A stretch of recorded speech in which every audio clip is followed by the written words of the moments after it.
Hey everybody, I'm Stevie Strow, host of CoCoTALK, and welcome to the re-airing of episode 66, now known as the Lost episode, or the Rage Quit episode. And this episode has not been seen by anyone in the past week. So for those who were not here and those who missed it, let me catch you up to speed real quick.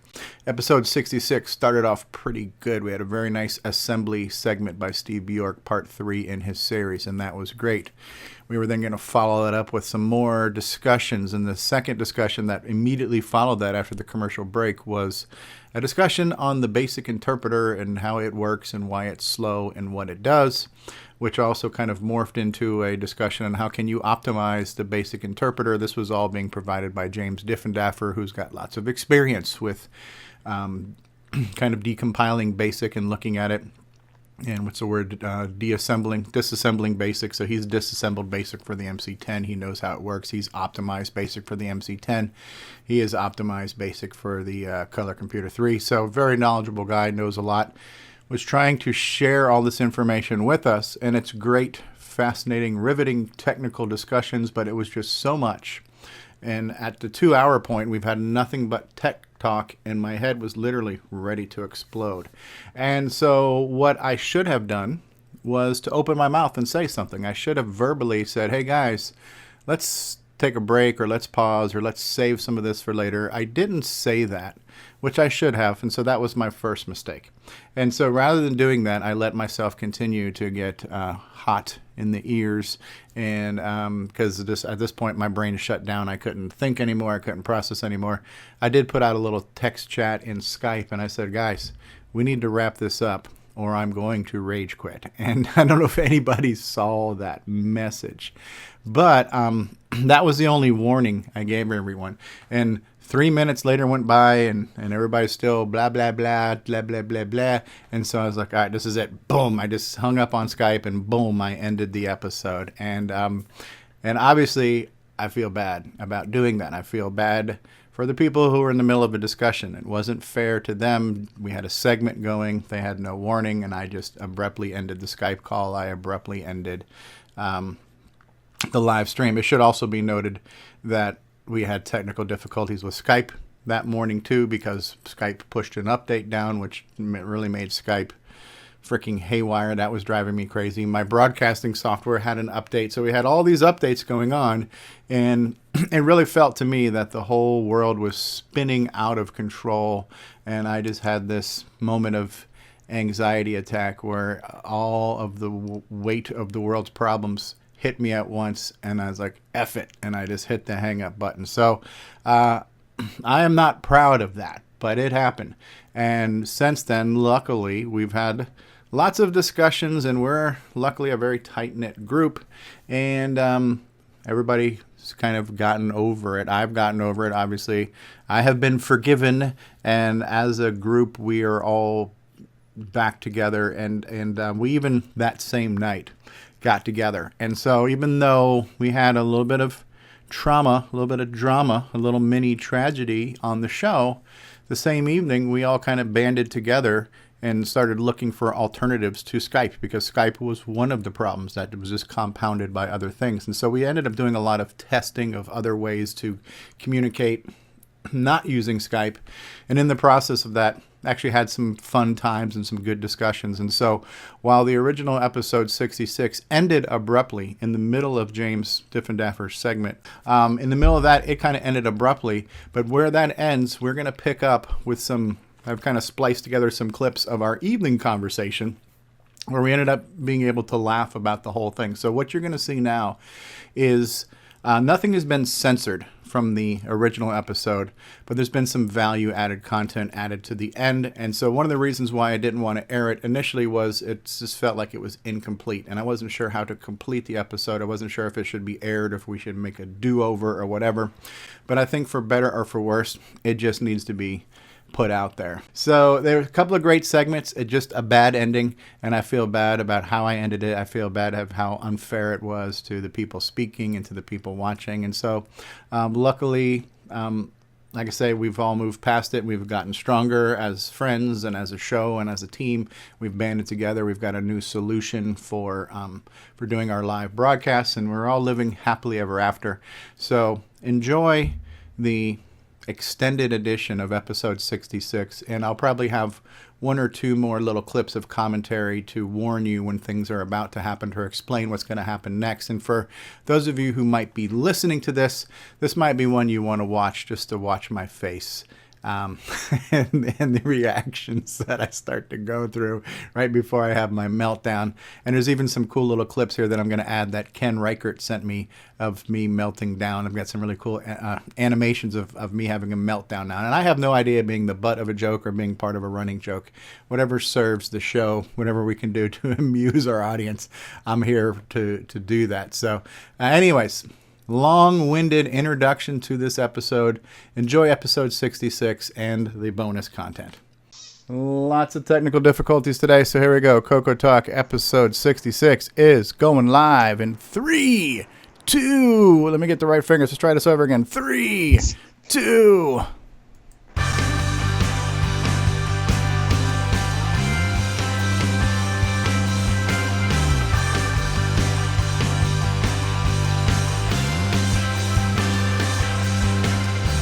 This is CoCoTALK, the world's leading live talk show featuring the Tandy Color computer. Streaming live on YouTube and Roku, available as a podcast and enjoyed the world over. And now, here's your host. All right, everybody, welcome to CoCoTALK episode 66. We are going to call this episode of CoCoTALK Update Talk because everything is updated today at the last minute right before we do it live. So Skype has so graciously decided to update itself today, and it is now a mess. A flustercluck, shall we say. Oh, no, it just has more undocumented features. Okay. Oh, and I also see little pop-ups here when somebody types in a text chat. So, for example, Mr. Rorschach test here just put a message that said the Roku stream looks okay. All right. So anyway, so Skype is updated. Skype is a nightmare right now. The way I can manipulate the screens is gone. The screen layout is a freaking mess. So, yeah. So talking about mandatory updates that just throw everything out the window. But we're here, everybody. We're here. It's episode 66, CoCoTALK. We've got some great discussions and topics to share with you boys and girls today. Was that you coughing, Grant? Oh, yes. Sorry. Are you okay? Yeah. All right. So welcome to Health Talk as we discuss our ailments. Yeah. So a lot of good thing. Anyway, so yeah. And I'm so distracted now because the screen is changing on me. It's like, dude, I can't handle distractions. Wow. And the live chat scrolling by. I don't know what's going on. Dogs and cats are living in harmony.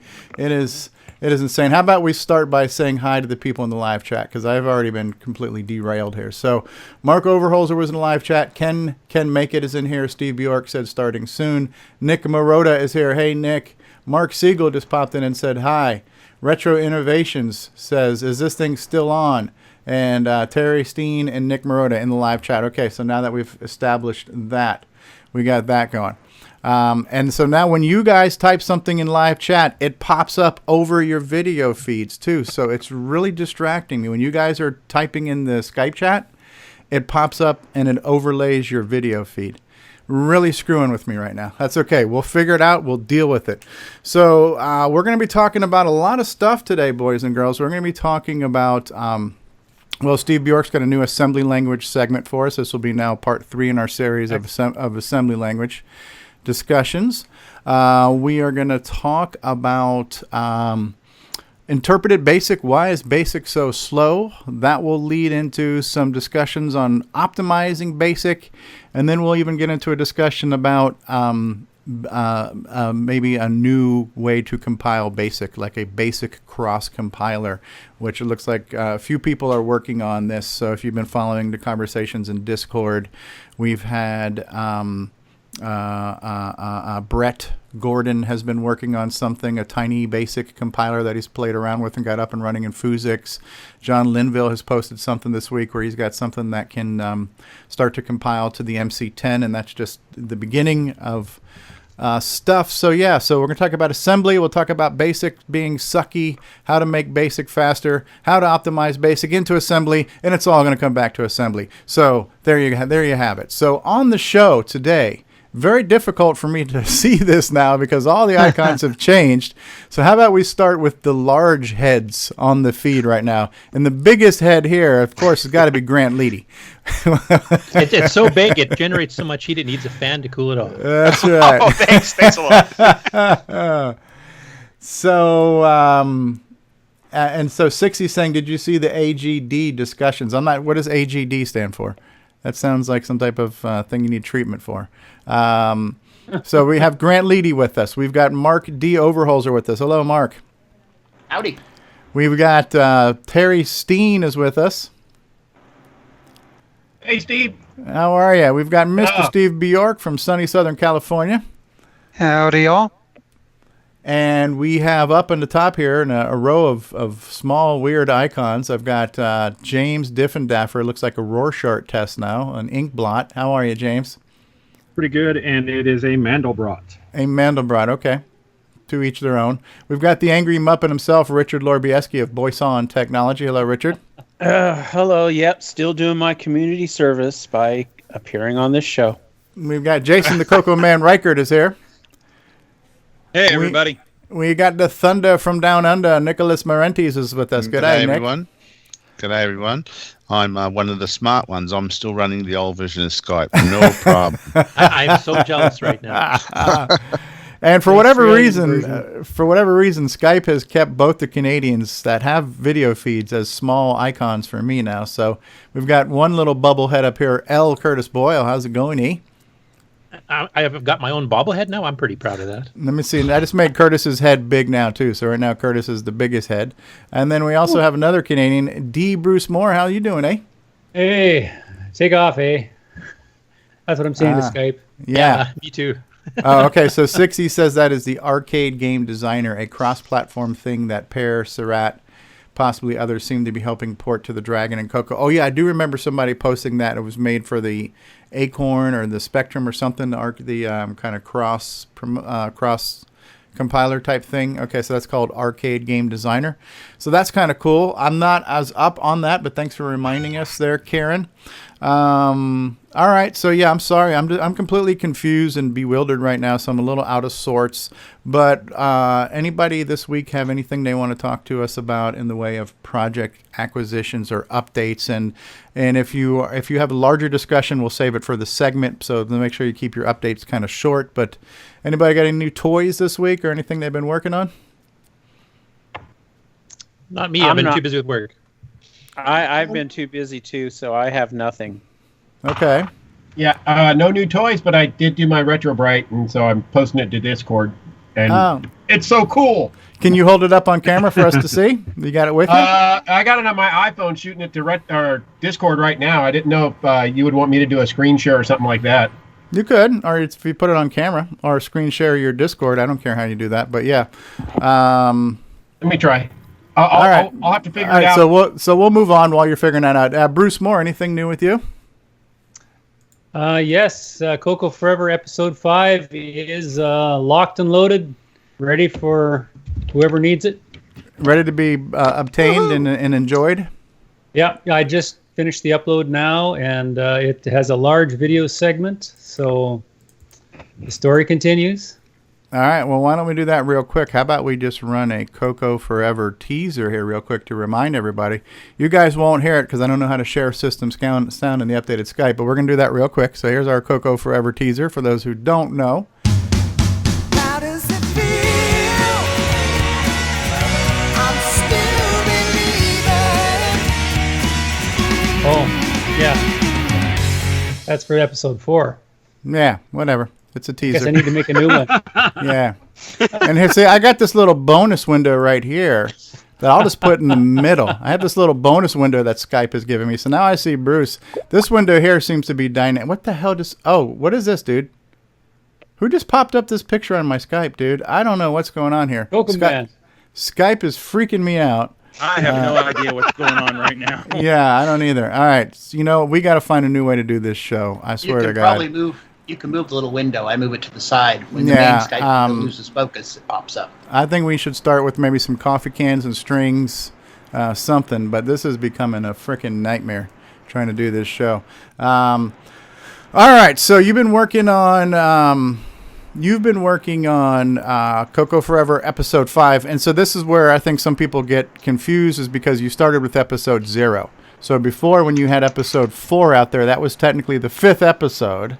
And now you have episode 5, which is technically the 6th episode, right? So yeah, that's right. They're all out there. And Grant is crying with his little sad emojis. This is really freaking me out. It's like Skype has become like Snapchat now or some bullshit. I am just not. Quit screwing around, Grant. Grow up, all right? We're doing a professional show here. All right, stop with the freaking emojis. So Nick Marotta says, starting with episode 0, epic. All right, so this is what I would do. I do have an acquisition that I'll gladly show you guys, and Karen is in the live chat. But Karen was kind enough to send me his Dungeons game on cassette. I don't know if you guys also follow the Dragon Group, but are you guys all familiar with the port that Karen did of the Dungeons game? I think we looked at it once, right? So kind of a gauntlet type game? Yeah, kind of a gauntlet type game that supports 4 players at once. We're using both two keyboards, but 2 joysticks and a split keyboard layout. So nice looking cassette, brand new case here, and with the inside, and I just happen to remember what this is called, but the inside of a cassette tape is actually called a J card, right? Because it looks like the letter J when you turn it sideways. So when you open up the J card here, it's actually very nice. It's glossy. It's nice. It's nice and heavy stock, right? So on the back here, you see your cover. You see some printing stuff. My camera and lighting make it really hard to focus and see, but just pretend like you know what it says here. And on the inside, you got pictures of the maze and the different things to do and the pickups and power-ups. So it's like a very full-color, glossy manual with the cassette. Matter of fact, this is better production than most of the cassettes we had back in the day, right? I can vouch for that. Definitely. So this came to us all the way from the UK.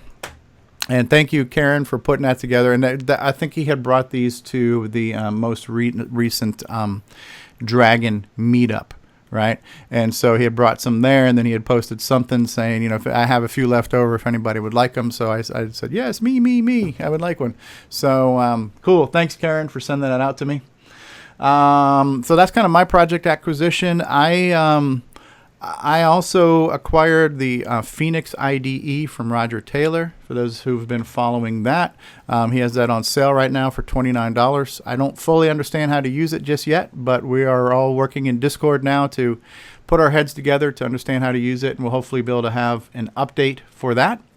And I also worked with Ron Klein this week to get the latest image of Cocoa Pie up to date, and we're going to have Ron Klein join us to do a proper Cocoa Pie preview and discussion. But if anybody would like to see it maybe later in the show, I can at least show off just what does it look like, how do you boot it up, how do you launch an emulator, how do you play a game, and just do a real quick look at the Cocoa Pie. But we're going to do a more in-depth look at the Cocoa Pie, that there's so many things that this thing can do. It's absolutely amazing. The emulating and the playing the game parts, that's the easy part, but it's all the behind-the-scenes stuff that Cocoa Pie does that I find really, really impressive. So Sean Ernst says, yes, please. I think that means he wants to see the Cocoa Pie. So we've got that going on. All right, what else? Have I missed anything? Did anybody else mention that they had a project update or acquisition they wanted to share? I can save anything for the segment. Save it for the segment there, James? Okay. Yep. All right, so what I'll do here real quick is I will show you some numbers from last week's show, and if I can find out where my stuff is going here. All right, so we are actually now at very close to 9,700 downloads. I grabbed these numbers this morning, so we're close to 9,700 total lifetime downloads of audio and video podcasts, which is nice. Last week's episode, which we debuted a new segment called Core Dump, which I think everybody really enjoyed. We got 191 views on that episode as of this morning. Not bad. Then we got 41 audio downloads 55, video downloads, for a total of 287 consumptions of last week's show. So not bad there. We are now like in this kind of 300 zone, which is what it seems like we're averaging every week between the YouTube and the audio and the video podcast. We're right around 300, reaches. We're reaching 300 people on a weekly basis. So that's kind of cool, right? So we got that going. There was trying to see, was there any good feedback from last week's show in the comments? Let's see real quick. I got a few people. What the hell just happened here? Seems like I don't know what the hell's going on, but my computer's now running a little slow and glitchy. A couple comments on my Cosmic Alien games. We got a few people. Dr. X was mentioning. I'll just switch it back where you guys can see it too, because I'm looking. You can't see it. So Dr. X also gave me a few links to a couple of TRS-80 videos to check out. TRS-80 being that band that we showed off. Handful of feedbacks as I've been showing the progress of Cosmic Aliens. One of the suggestions was to use a compiler, which I've mentioned that's not part of my initial plan. I'm not trying to make a compiled version. I have a plan, and I got phases in which I want to do this stuff at. So a little bit of feedback there.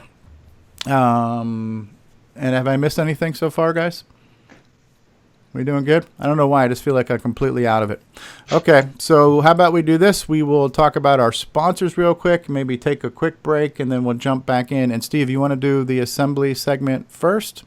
And that would be a good idea. Feed into everything else? Well, I still have a voice. Well, you still have a voice. All right, so let's take a quick moment to acknowledge some of our sponsors and community members, people we want to say hi to and want to say thank you to. So we always want to remind everybody about the CoCo VGA project. Very cool project. If you've got a CoCo 1 or 2 or Dragon and you want to connect it with a better looking display with some other bonus options, check that out at CoCo VGA. Richard Laurie Bieski is at boysontech.com, where right now he's got his joystick adapters and 6309s and sockets. And what else you got on the website right now, Richard? You got anything else going on there? Oh, no, not yet. Okay. Jim Brain is go4retro.com, retro innovations. You can get all kinds of cool stuff for all kinds of retro systems, Texas Instrument systems, Commodore systems, and CoCo stuff. Cloud9 Technology, making color computer products for over 20 years at cloud9tech.com. SDpack.com is where you can learn how to make a bootable SD card. Jason the CoCo Man Reichert's got the switcheroo cable, RGB to SCART at cocoman.biz or coco3scartcable.com. We are on Roku. James, did you verify we're on Roku?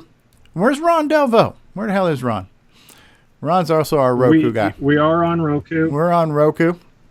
All right, so if you want to get yourself a cool... We are, we were at the start of the show. We might not be now, but... Yeah, Roku has standards, apparently. So you get all kinds of cool T-shirts, coffee mugs, and other cool items at RetroSwagShop, abay256.com. You can reach us at CoCoTalk.live, when you can send us an email there, feedback for the show, suggestions, segments, comments, etc. The CoCo Crew podcast, available at CoCoCrew.org. Our good friend Brian Joyce at FD501.com. That's our Extructus Productions. And let's not forget Ed Snyder, the guy who makes everything but the kitchen sink at the Zipster Zone, ZIPPSTER zone.com.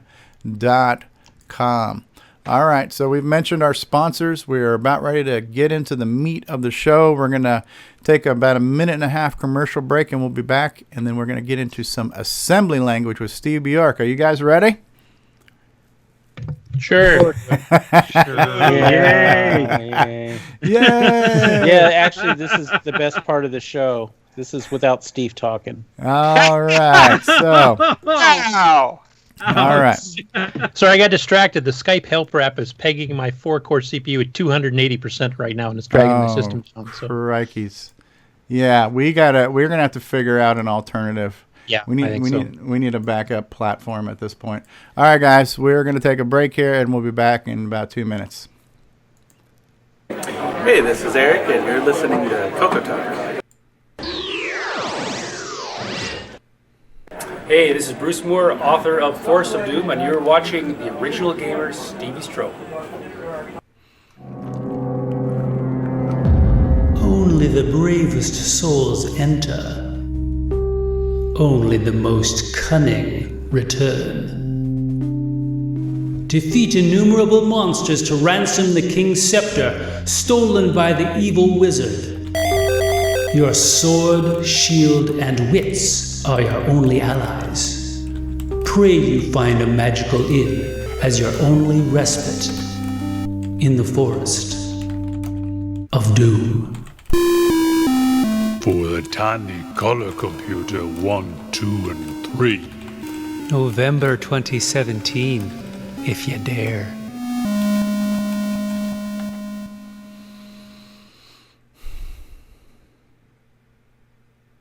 My fellow Americans, Australians, Canadians, Europeans, and all of you ands, I'm calling on all y'all to help us make the world great again by visiting the Retro Swag Shop at 8bit256.com, where you can get yourself a coffee mug like this with a little cute cartoon character that says, I'm a CoCo nut. You could also get yourself a coffee mug like this with a Color Computer 3 that says, I'm a CoCo nut. You could get yourself a deluxe travel mug like this with the CoCoTALK logo on it. You might even be able to get yourself a DVD like this with over 2 hours of gameplay goodness. It is time for us to rise up and make the world great again by enjoying some quality retro merchandise and CoCo nostalgia. So please visit 8bit256.com and let's make the world great for the color computer. Thank you very much. It's a Radio Shack Merry Christmas. Oh, I remember that Christmas. Dad gave me my first shortwave Continuously radio from Radio combust. Shack. What memories. This Christmas, we got our son's Color Computer 3 from Radio Shack. It hooks right up to our TV and was on sale for less than $130. The Color Computer 3 makes learning fun. Jimmy even lets me use it for word process when he isn't playing computer games. Lucky I still got my shortwave. Save $70 on the sale-priced Color Computer 3, only at Radio Shack. All right, we're back. We are back, and this is exciting. This is a nightmare. So this is the best thing that's ever happened to me is this Skype update, I got to tell you. So we're here, and we're going to come back. I know Steve might not be back with us yet, but we're going to have an assembly language part 3 in our series on learning the basics of assembly. All right. Well, I am here. I told to turn my camera on. Okay. Well, I don't see your camera in the main feed, but that's okay. We're going to be showing off your slideshow here, so yeah. I will go ahead and switch over to that. Okay. So I've got your slide up, and I'm not sure if you can see it or not. I can see it. Okay. Plus, I got a local. All right. Okay. Today is part 3. Or lesson 3, I should say. We're doing part 1 of the 6809 command set or instruction set. And we're also going to talk a little bit about memory addressing modes. That's how the CPU talks to the 64K of memory out there. So let's go ahead and go to the next slide. Let's see. Let's kind of dive into it rather than doing a recap and look at and basically an instruction line. And I've got a sample of that where you see the word start, then LDA, then a pound sign in 02.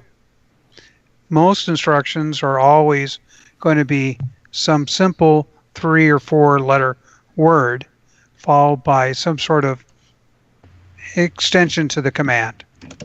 And that start, that's called a label. There are no line numbers in the assembly language system. Instead, you have labels that reference some point in the program. So don't have to worry about doing renums and moving things around and like that. Now, basically, labels, reference labels, they always start at the beginning of the line. That's the thing. There's no, right at the beginning after you do, hit enter, you would type in the label. Now, commands and other information, they always start on the second character. So you can simply hit space or tab to get to the actual instructions of the code. And that's the way this assembler works. If there's the first thing in there, that means that's a label. And if it's got at least one space, then it says, these must be the mnemonics of the assembly language, your commands. And spaces can be 1, they can be 5, they can be 20, whatever you want. They can be multiple tabs. The assembler will understand that and move on. So it's just some type of delimiter between the label and then the command. Yeah, it's kind of like fields. You've got a label field, and then you've got an instruction field, and then you've got your optional part of the instruction field, and then you've got comments after that. And more importantly, there's only going to be one command per line. Now, in BASIC, we would go through and do those colons and have multiple commands per line because we're trying to save space.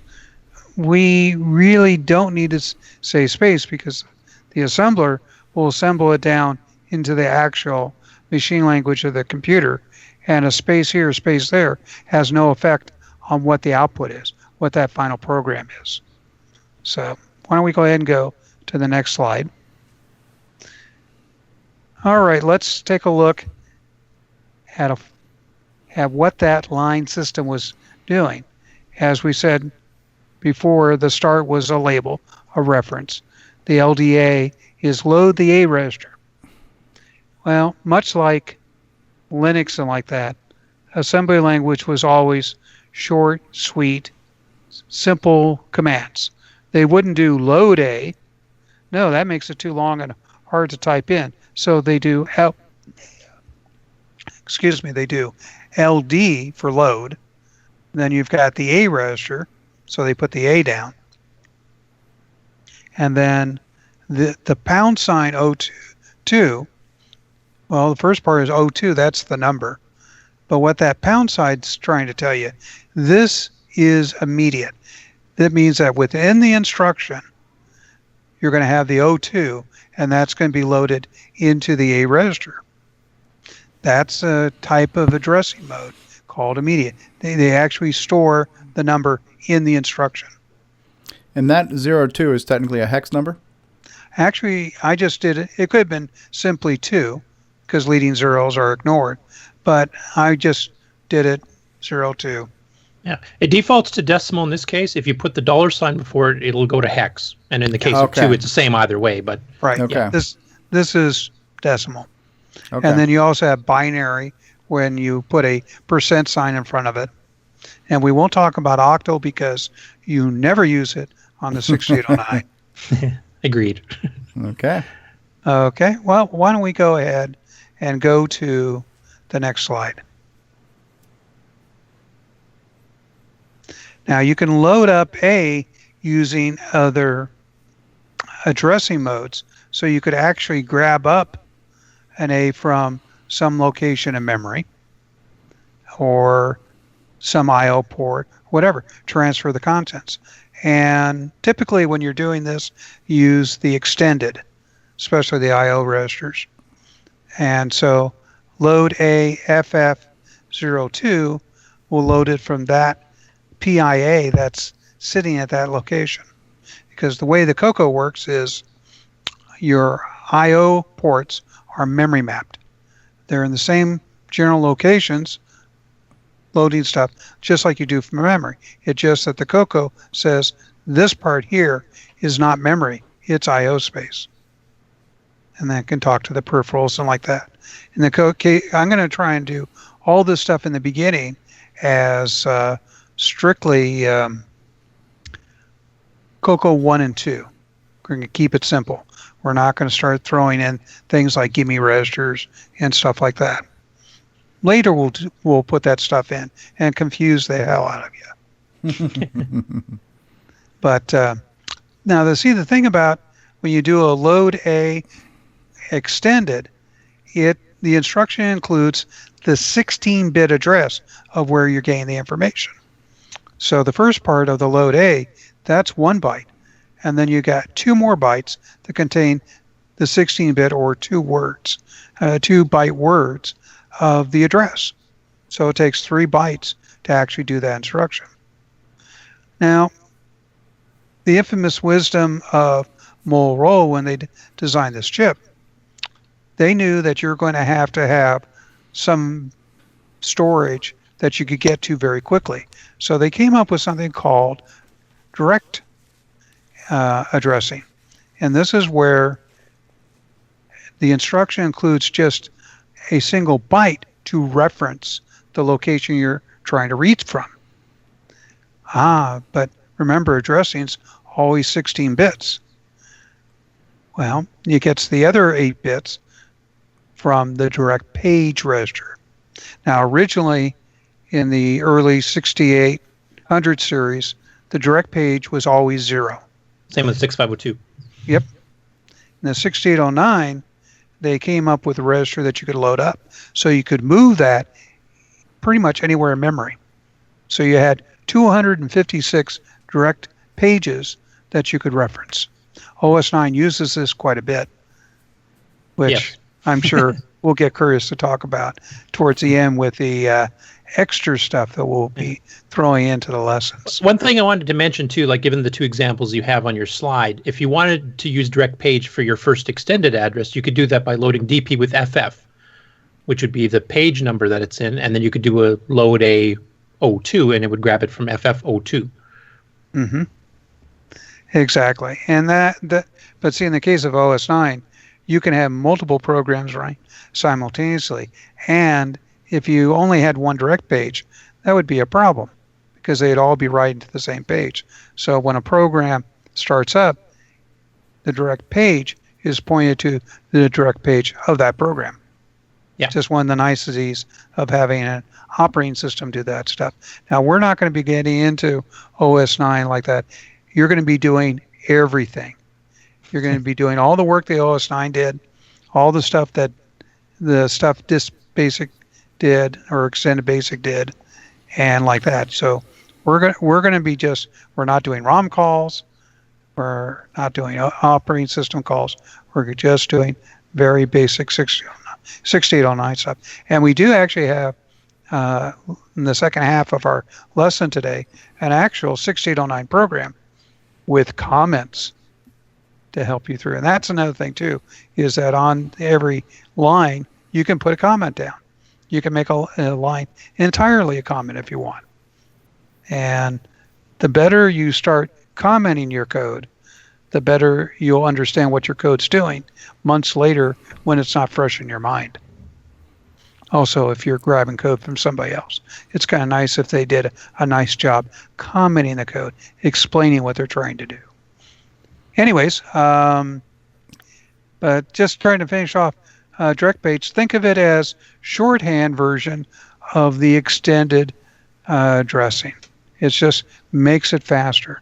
It's a byte shorter. It's a clock cycle faster. It's because it's short. It makes things a little faster. So, the fastest you can access any information is accessing information that's already inside the CPU, like the index registers, the A and B registers, and stuff like that. But the direct page is kind of a compromise between a more elaborate addressing, like extended, and talking to the actual registers. So you might kind of look at the direct page as 256 slower internal registers. And that becomes very handy later. Why don't we go to the next slide? By the way, the 6502 depends completely on the direct page. And they only have the one. Yeah, they have the one. That's it. All right. You can also load up the A registers using some of the different index addressing modes. And I've got an example here, load A with 45, X. And what that's actually doing is you've got your X register pointing somewhere in memory. And then the 45 says, do it 45 bytes later. than where the X is pointing. Now, the interesting thing is, while it internally adds 45 to X, X doesn't change. That's the important thing to remember. X is unaffected, but it will point to the thing later. Now, this particular instruction, the 45 is going to be stored inside the instruction as 1 byte. So it'll actually be something on the terms of 3 bytes for this instruction. So that's the thing you'll have to get used to, is depending on the instruction and what addressing modes you might use, the instructions can vary quite a bit. Curtis, I think it's what? Like a load Y with a 16-bit index is about one of the longest. Yeah, because load Y has the pre byte, so it's 2 bytes just to say it's a load Y, and then you got 16, or you got your index portion that tells you which register you're indexing off of. Then you got another 2 bytes for what memory address offset it's at. So it's like 5 bytes for one instruction. Exactly. Where if you do an INC or an INC increment A, it's 1 byte. So it goes from 1 to 5 bytes. And these are important because every time an instruction has a little bit more weight to it by these bytes, well, the CPU's got to go out there and read the instruction, so it's got to read 5 bytes, and that slows it down. See, the reason why you program assembly is you want to go fast, and you got to figure out the fastest way in assembly to do what you're trying to do to keep that speed. And eventually we'll get more into how big the instructions are and how to calculate them in probably the next lesson or two. It gets complicated. I just wanted to point out, too, with the index register, I mean, it's like index cards, like if you're looking up something, so in this case, 45-X, that means you have a table of some data at X. Let's say it's positions on the screen. Let's say you've got a storage of, sprites or something on a screen. This would be the 45th entry in that table. That's why you don't change X, because then you can reference other ones without having to add and subtract every single time to the X register. What was that psychedelic lamb? That's somebody who just followed the like a subscriber. Yeah, we loaded 45, acid there. Yeah. Now, this is only an example of one particular indexing. There is a lot of them. And actually, that's the power of the 6809 over the other earlier processors. It gave you lots of ways to index memory and get to it the best way. I always like to say, it was never trying to figure out, is there a way to do my job in the 6809?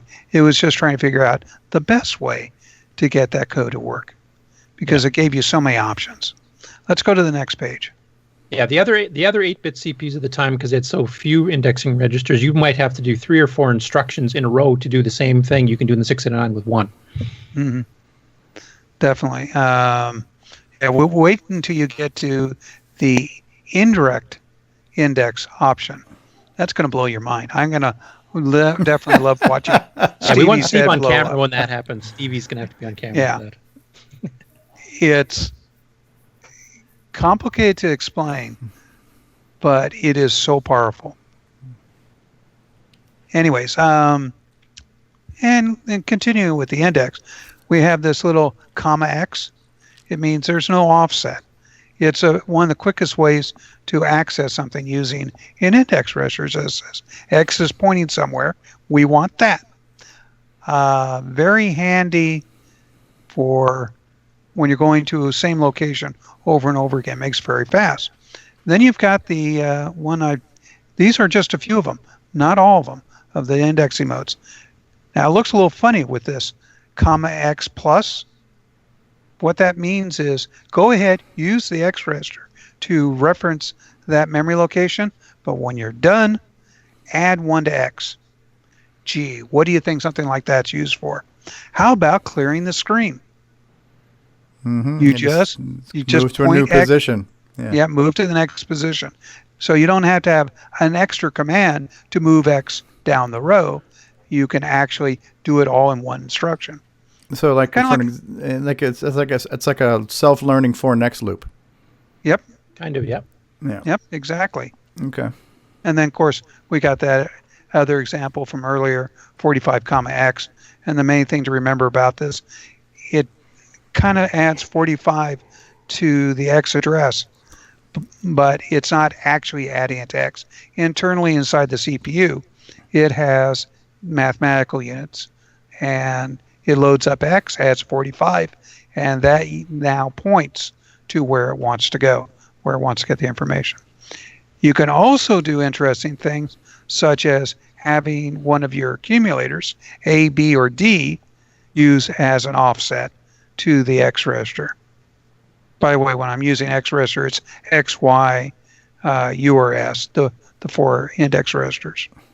And so once again, it adds it internally to the value that's in the X register and the A register together, and that now points to where you're looking at memory.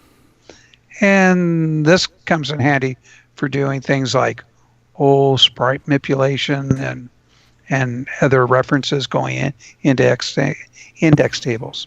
And we'll do a bunch more of these later. Now, why don't we go ahead and go to the next slide. Now we're going to actually show you a program. Now this program I'm going to show you is not designed to be efficient. It's designed to let you understand what's going on. After all, it's always better for a teacher to educate their students at the level that they're best learning at, opposed to trying to demonstrate how tricky and how smart you are in assembly. You'll just confuse them. Anyways, you can see the word start as the first line there, and that is the point that you enter this bit of code. And do you have to have a command after start, or in this case here, start is its own blank line, basically? You can do either. Yeah. It just says the first thing in a line, that is my label. And I like labels that explain what you're doing and like that. All right. The first real command, if you notice, it's been pushed over a little bit by a few spaces. Mm-hmm. Load X with 1320. That's a decimal number, and that is going to be used for the length of the tone. This program is going to actually create a sound, a tone. And this allows me to set how long the tone will be. I'll run roughly about 3 seconds. Now we're going to be doing loops. They're like 4 next things inside BASIC, but you don't really have a 4 next. You have things with labels and counters and branch instructions, and we're going to go through all those. So time loop is the main outer loop of trying to create a tone, which is nothing more than running for a short while low and then making the sound output port go high and running a certain length of time, then back to low, and then after a time bringing it back high. And what you're doing is you're just causing the speaker in the TV monitor or whatever to go in and out at that speed. And so the first thing I do, load A with the pound sign, that means immediate, O2. So the O2, or the number 2, is inside that instruction and loads it up into the A register. The store at $FF22, well, the $sign is hexadecimal. That's the hexadecimal address of the 6-bit DAC port.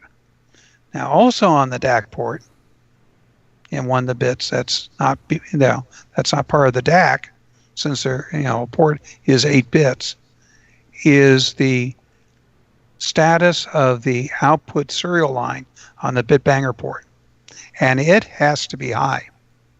If you make it low, it puts out weird information to your printer. So when it's not printing anything, it's always high. So we have to make sure that is high. Is that the FFs? Those are the all-ons, or is that? Well, no, the 02. The 02 is making bit. You have bit 0 and you got bit 1. Bit 1 is the 2. Okay. Remember our math? Yep. Each bit goes either 0 or 1, 0 or 2, 0 or 4. Well, that's what we're getting at. Yeah. This is one case where I usually use the percent sign because for me, in my brain, it makes it a bit clearer if I actually put the individual bits, so I know exactly which bit I'm turning on or off. But that's just me. So so then you're putting in the binary number. You're going to be actually putting in a 1-0 then for the number 2 in binary. Yes, exactly. So you put okay. But I didn't use it in this example because I didn't want to confuse people. Right. Now, computationally, is it faster for the 6809 to process that binarily rather than decimally? Actually, what's going on here is the assembler is converting it into binary. Yeah. Okay, as far as the 6809 is concerned, the end result is the code the assembler is going to generate is exactly the same. There's no change. You can specify octal, binary, decimal, hex. The assembler takes care of that. Okay, so this becomes kind of the personal preference of the programmer at this point, how they wish to notate things, either decimal, binary, or even hex. Exactly. Could you have now the hashtag, the # means loaded immediately, but the 02, if you wanted to put that in as a hex number, would you put like $2? Yep. Yep. Okay, but by putting 02, by not putting a punctuation in front of the number, it's assumed to be decimal. Correct. Right. Okay, $1 is hex, and then what was the other one for binary? Percent for binary. Okay. Yep. All right. I'm tracking. Yep. Well, if we can keep Steve's mind from blowing up, I think we're doing okay. It's a win. Yeah. Anyways, so what we do is we've loaded up this number that we want to put in the I/O port. We put in FF22, and what that does is it makes all the bits of the digital to analog converter low or 0. So it puts the output of the DAC at the lowest level. Now, as I say, what is confusing, the top 6 bits is the DAC. And the next bit down, that's the serial port on the back of CoCo. And I forget what the lowest bit is, but that's an input bit, doesn't matter. Now, load B with 144. This is going to be used for counting how long we wait in a loop while we have the thing low.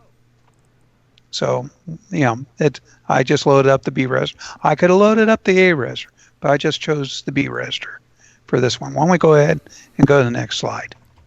This slide is mostly the time delay loop for how long we're keeping it low before we go up high.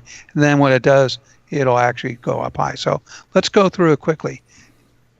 DEC means decrement or subtract 1. The B means do it from the B register. Now this is a very quick, simple instruction. It's 1 byte long, 2 clock cycles, happens very quick. Then we have the next instruction. And I haven't talked about these at all before. The BNE stands for branch if not equal. What the hell is that? Well, sounds like if then else. It's kind of like that. Kind of like that. But what do you mean equal? I didn't do anything with an equal sign. Equal. Another way to look at it is branch if not 0. And for some reason they didn't want to do that. They wanted to do equal instead of putting a Z down. It's the way Motorola decided to call the instructions. But basically what it says is the previous instruction, it's going through and it's taking the value from 144 to 143, 140, etc. But eventually, when it gets down to 0, that's your delay counter loop right there. Those 3 lines. Okay. Exactly. Okay, I follow that. Yeah. You could also think of the E for empty, branch if not empty, right? If it's not 0. Well, let's keep to 0. The reason why is when you do a mathematical operation, which is what subtracting 1 from B is, you set some flags that are part of the CPU. You have a flag if the number is negative. You have a flag if it's 0. You have something called an overflow flag, and like that. So a flag gets set when you do a mathematical operation. And in this case, we're looking to see if we finally get down to 0. You're going to find that when it comes to working with the CPU, it's better to do countdown loops because it's just easier to think about. Because you put, I got to do this 10 times, so you put number 10 in the counter, you keep decrementing until you reach 0. You've now done it 10 times. So the branch, if not equal, means it's going to go back to that tone loop low. This is where we're keeping the thing low. Well, all right, we've gone through our time to have that thing low. The next step is to make the DAC go to 63, which is the maximum what the DAC could be. That's the highest voltage. So what we'll do is we'll load A with FE. That's all the bits being set except for the bottom one, which really didn't matter. FF, right? Yeah, exactly. Okay. And it makes the DAC 63, and then we store it into the DAC port. And that makes you loaded the number. Load A says basically plug this number into register A. Store A then says take it from A and then stick it into address FF20, which is a DAC port. Right. That's one thing we do not have on the processor, is to take an immediate number and stick it straight to memory. And stick it straight in the stuff. You have to go into the processor, then out again. There are some CPUs that have that ability, but they're far and few between. And then once again, we load up 144 and B for our counting loop. So let's go ahead and see what the next page is. It's almost identical. The first thing we have is a delay loop called tone loop high, where we've got the thing high. So we decrement B, do the same thing.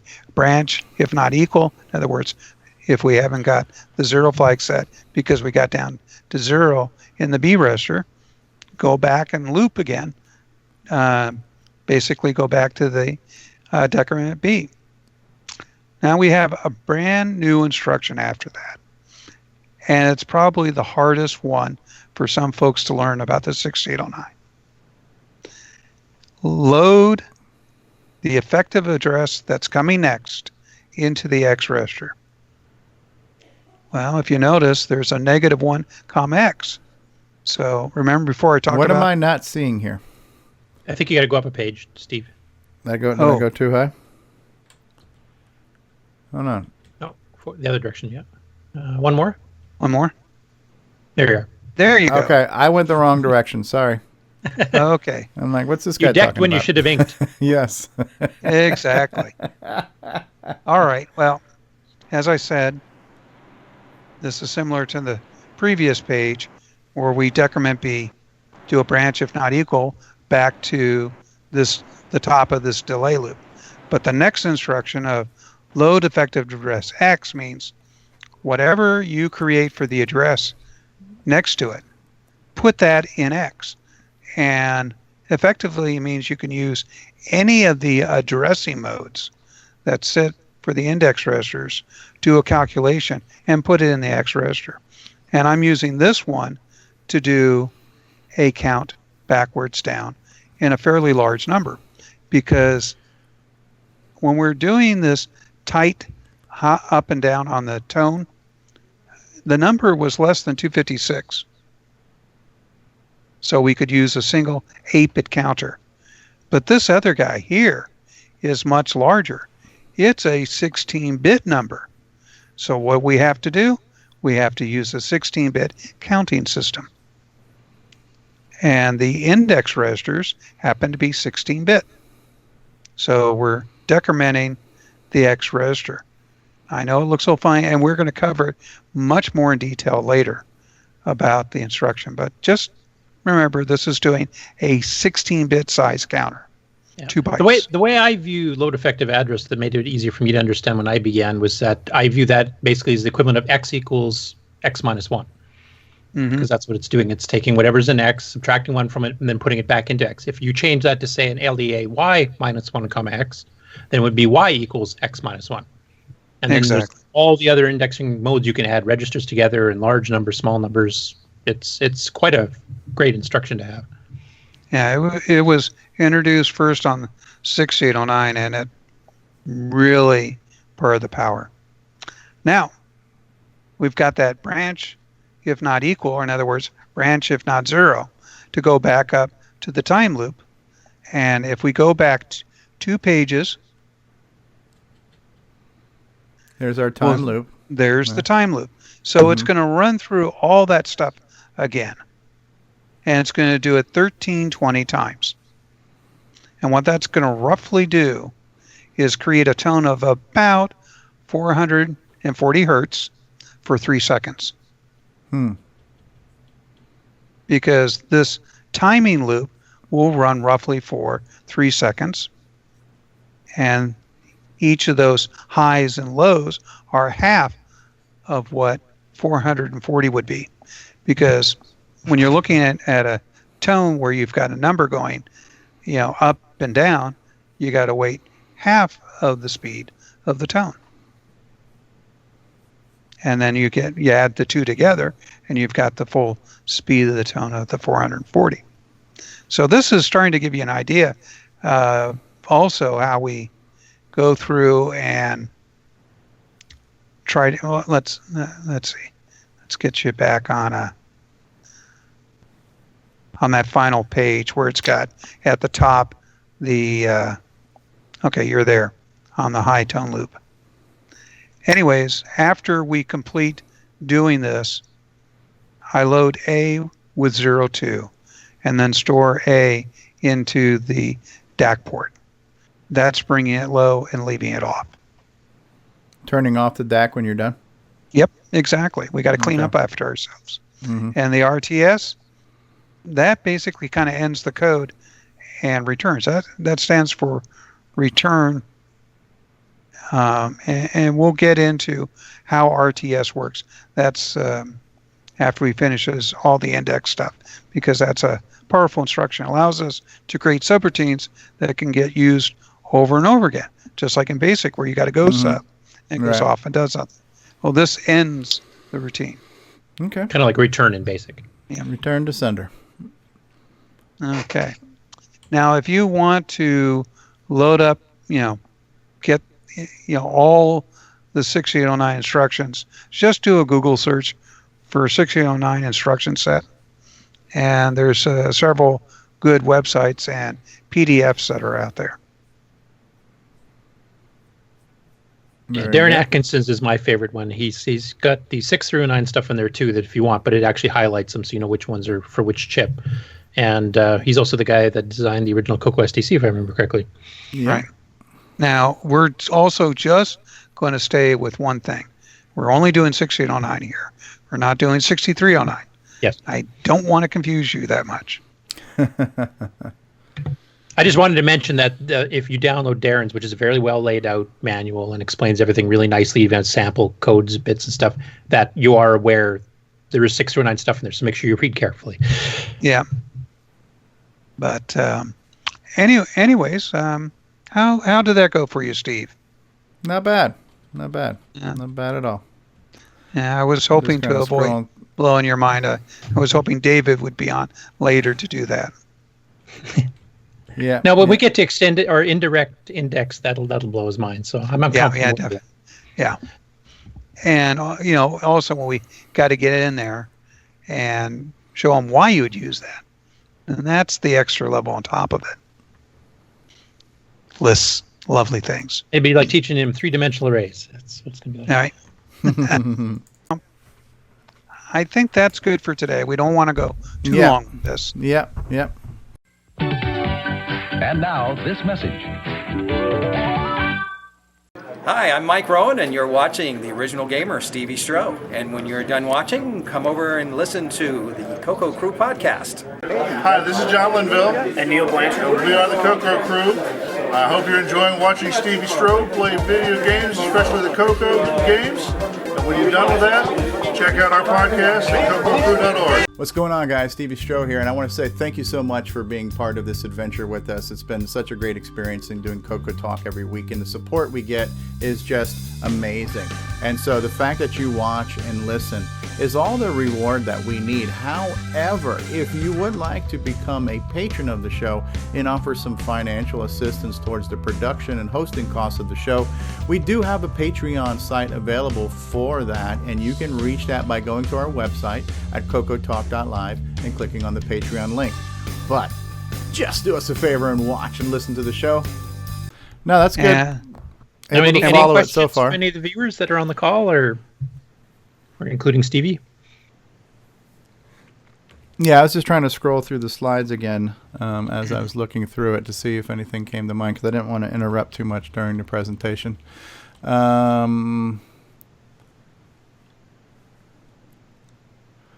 There's a question from Mark Siegel about why didn't you use the single bit sound port instead of the DAC? Where is that in the live chat? Yeah, live chat, scroll back a bit. Okay. Yeah, I could always do that, but, you know. My guess is that because eventually you'll be using 6-bit sound to use, to do better sound generation you could do with 1-bit, so why not just start with the good one to start? Start with the code, yeah. Start with the code in place in the first place, yeah. And of course, the reason why I picked this particular style, I could have had you changing a byte on the screen for this sample. I just wanted to give you an idea of what code looks like. Now, I could go through and rewrite this code so it'd be only maybe about 6 lines of code. Or something like that. But it was confused the hell out of you. Sure. So this is like the more verbose way of breaking it down, where you can explain it step by step. Exactly. Yeah. But this will create roughly a 440 hertz tone for about 3 seconds. Neat. Mm-hmm. Neat. Yeah, I'm looking forward to, hopefully I'm only a few slices of knowledge away from figuring out how to use this little IDE that I've got. And so then not only can I work on basic stuff, but I've already got the same tool. I can start plugging in some assembly stuff all in the same tool and putting it on the same disk image and things like that. So yeah, I'm trying to get, trying to get my work environment set up to where I'll be ready for this hopefully very soon. Cool stuff. Anybody else in the live chat? I know a lot of conversation going on in the live chat, a lot of sidebar stuff going on. So yeah, seems like most of the people in the chat already seem to be somewhat familiar with assembly and the processors and things like that. So a lot of that conversation going on. Anybody else in the live chat here that's with us have any questions or comments or anything else? Yeah, and more so from the beginners too, because that's who we're trying to steer this towards. Yeah, that's the thing is, somebody that's already familiar with assembly is going to get awful bored with these lessons until we get into some of the more complicated stuff. But the main thing is that you should have some experience programming in assembly, in BASIC, and that's what I'm basing this on. So you've been experienced with some of the concepts that are involved in programming, but we're trying to teach you a new language. But you can see that we're doing a very simple thing, and you can kind of get an idea of how we're setting up the program. And about half of what I'm going to have in these lessons is trying to take a real-world example and how you use the language to do it, what instructions do it, and why they do it, and why you're particularly picking this one over that one. So a good example was I was using the B register to do the timing loop for the up and down of the system, where in the case of how long this thing should run for, I was using the X register because I wanted a 16-bit counter. Okay. And other than using the index registers, there's no good 16-bit counter type thing inside the 6809. 6309, that's a different story. But, by the way, we could have stored a number in the direct page and decremented that location in direct page to do the same thing too. So if you needed the A and B registers to do part of the operation of this loop, you could use a memory location as a counter. Yeah. I mean, you could use D as a 16-bit counter as well, but then you wouldn't have A or B because that's combined makes D. You wouldn't have A or B free to actually write stuff to the DAC. So that's why Steve chose X instead. Yep. And one of the critical things when you go to the 6803 is you have fewer registers, so incrementing or decrementing memory is kind of important. Yeah. So, there's lots of trade-offs like that. But as I said, we're going to keep this 6809, not any of the other processors. Because if we start throwing other processors into the mix, you are going to get totally confused on what you're supposed to do. Okay. Yeah, and I know the purpose of this right now is to keep it simple and to slowly build a foundation. Mark Siegel just says you should have talked about the user stack as one of the addressing modes. I don't know if you mentioned that in an earlier presentation. I know you talked about all the different registers. Yep. And well, for this sample, we didn't use it. Later, the U register is going to get used. The S register is going to get used. And we'll go through that stuff. And there are some considerations why you would want to use one register and the other. Now, one thing, trying to blow Stevie's mind here real fast.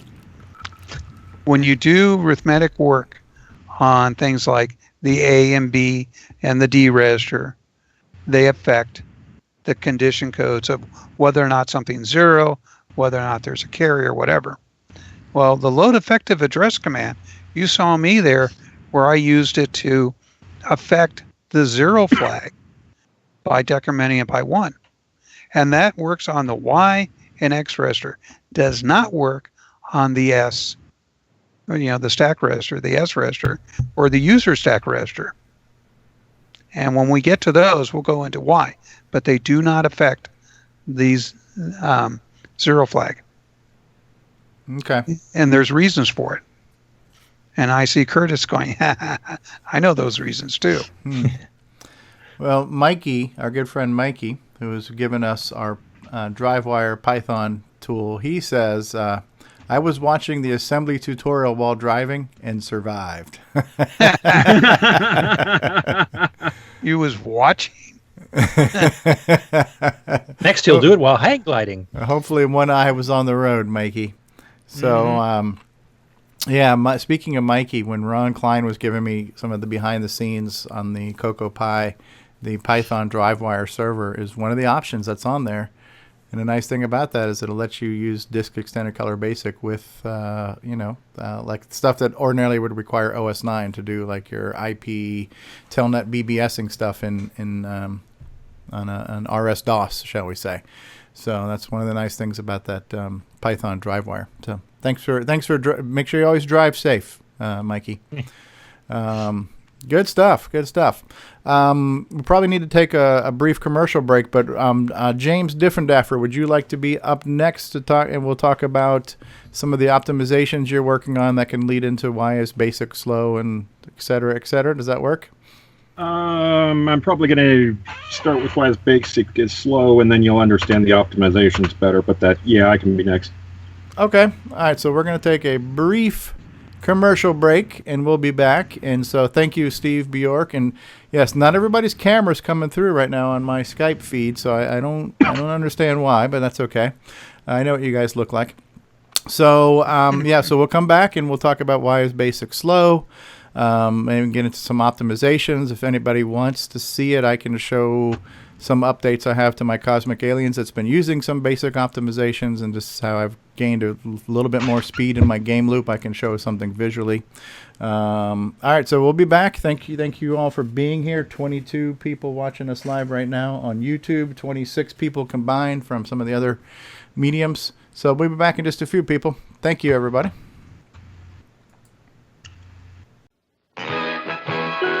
We'll return after these announcements. Hey, what's going on, everybody? It's me. It's Original Gamer Stevie Strow. You know, gameplay. To get your copy of a Gameplay Goodness Color Computer Gaming DVD today, head on over to 8bit256.com. There you will find several DVDs featuring color computer gameplay videos by the Original Gamer Stevie Strow. So to get your very own copy of a Gameplay Goodness Color Computer Gaming DVD, head on over to the Retro Swag Shop at 8bit256.com and tell them the Original Gamer Stevie Strow sent you.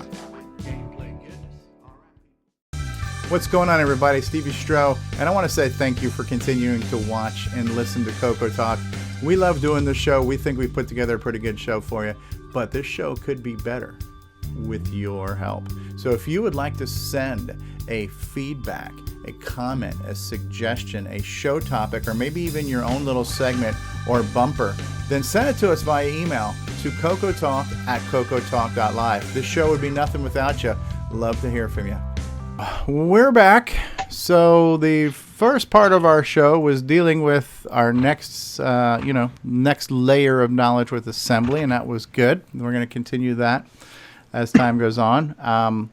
But now we're going to talk about the basic language, which, as everybody knows, basic is slower than assembly, because basic is what's considered to be a high-level language, and assembly is a low-level language. But in addition to being a high-level language, it also has to be interpreted. So every single time your basic program is going around in circles, every single line and every single statement that's in your basic program has to be reinterpreted back from the basic language to another language. And, so there's a lot of overhead and a lot of reinterpreting and recalculating over and over and over again, which makes basic highly inefficient for doing anything that requires speed. It's convenient because it's an easy language to learn. It's, easy to pick up and be proficient with, but it's not designed for bare metal performance like assembly is, right? So is that a good introduction to why it's slow, James? It touches it, yeah. All right, you can touch it more if you'd like. It's now no, there's touching the heron. There's a lot of other things that slow down basic in there too. Doing real numbers takes a lot of time. Yeah. Okay. I've got a sort of a slide presentation that I'm using to kind of guide me on this, and I'll make it available for download later if anybody wants it. But it's just mostly to keep me on track. Yes, please. Yeah. Why is BASIC so slow? Now, this applies primarily to the CoCo and the MC10 because they work almost identically. The 6502 version is very close. There are some differences on the Z80 version of Microsoft BASIC, but this is specifically to how Microsoft BASIC works. Now, the first thing here are the topics I'm going to talk about. What is an interpreter, the tokenizer, 8-bit versus 16-bit, and the 6800 legacy, floating point math, variable storage, runtime math evaluation, garbage collection, and running a program step by step. So are you going to share? Are you going to screen share this slideshow, or are you just reading it off? I can't. I Okay. don't have. I'm just reading it off because I don't have a fast enough connection. Sorry. I'd hope to get it to you sooner, but okay, no problem. An interpreter is a computer program that directly executes or performs instructions written in a programming or scripting language without requiring, well, this is from Wiki. Basically, it parses the source code and performs its behavior directly. Okay, that's the Wikipedia definition. What it means for Microsoft BASIC is it makes no attempt to convert the program to machine code. So it's not directly executed. The code is still human readable or can be quickly translated back to human readable code. And it makes minimal changes to the source code to speed up interpretation. Okay. And that will become very obvious. The 8-bit versus 16-bit and the 6800 legacy. One of the first things you need to know about the basic interpreter on the CoCo and MC10 is it's derived from a version they wrote for the 6800 shortly after they completed the one for the 8080 back in the early Microsoft days. It has minimal optimizations that take advantage of the 6809 or 6803's additional 16-bit features or new registers. The math library is probably the most obvious area where this is evident. It is largely unchanged from the 6800 version, and it is almost everything is done with 8-bit registers. It uses like the A register for doing addition and the B register to count loops instead of having the D register, add 16 bits at a time.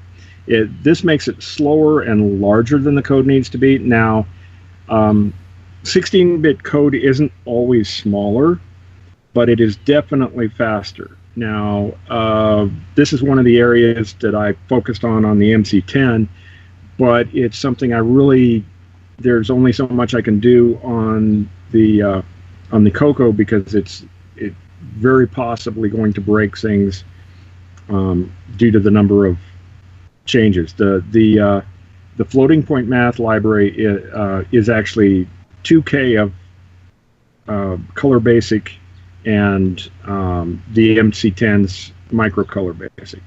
So out of, if you look at the whole interpreter, 2K out of 8K is the math. Wow. So and when I optimized the MC10 math library, I still focused on size, anything that made the code smaller, and at least the same speed got optimized. Okay, so even it doesn't fully optimize, what's going on. The floating point math, all variables on both interpreters are, matter of fact, and on the 6502 versions that Microsoft did, are stored as floating point numbers. Now, so they're stored as floating point. All math is performed using floating point unless it's simple counters and things like that internal to the interpreter. Floating point math is performed, a lot of people see it as kind of magic. It's actually performed the same as integer math, but it uses larger numbers, it requires extra steps, and on an integer, if you add, for example, if you add two numbers and it carries over to a larger digit, it just keeps going until you run out of space and then you have an overflow. On floating point math, it works a little differently. It goes to the right, and if you overflow, what happens is it truncates digits off of the right. So basically the numbers it uses are scientific notation numbers. Right. It's stored as I'm going to get into how it's stored a little bit more pretty quick here. But it's stored as 4 digits for the mantissa, and then 1 digit, by digit I mean bytes, for the exponent, and then there's some stuff going on with the sign bit, and something called extended precision, which I'll talk about more. The biggest difference, if you add two numbers, you can directly take the mantissa and add them together, but you have an extra step because they can be a different exponent. First you have to normalize them to make them the same exponent before you add them together. And then once you've added them together, then you normalize it to get rid of any zeros to the left so that you don't lose precision in any future calculations. Now, something unique to the CoCo and the MC10 that isn't on the 6502 code is they have what's called extended precision. They have an additional byte used during the calculation so that fewer digits or bits are dropped off on the right side. Now, they also have the extra step of dealing with the signs separately. If you add signed integers, it's handled automatically. It's handled. You add two 16-bit signed integers, and you add a negative to a positive. It's basically the same as subtracting, and it's handled by the processor. It must be handled by the floating point library. It has to evaluate that. So it's not a automatic process. It's a very manual process. Since all math is performed by the floating point library, for speed, it uses some floating point registers reserved in memory. They're software floating point registers. So every time it wants to add a couple numbers, it has to copy the numbers from where they're stored in variables to the floating point registers, perform the operation, and then copy them back when everything's done. So you have overhead of copying things back and forth. Nothing takes place directly in the variables themselves. Now, there's an additional issue.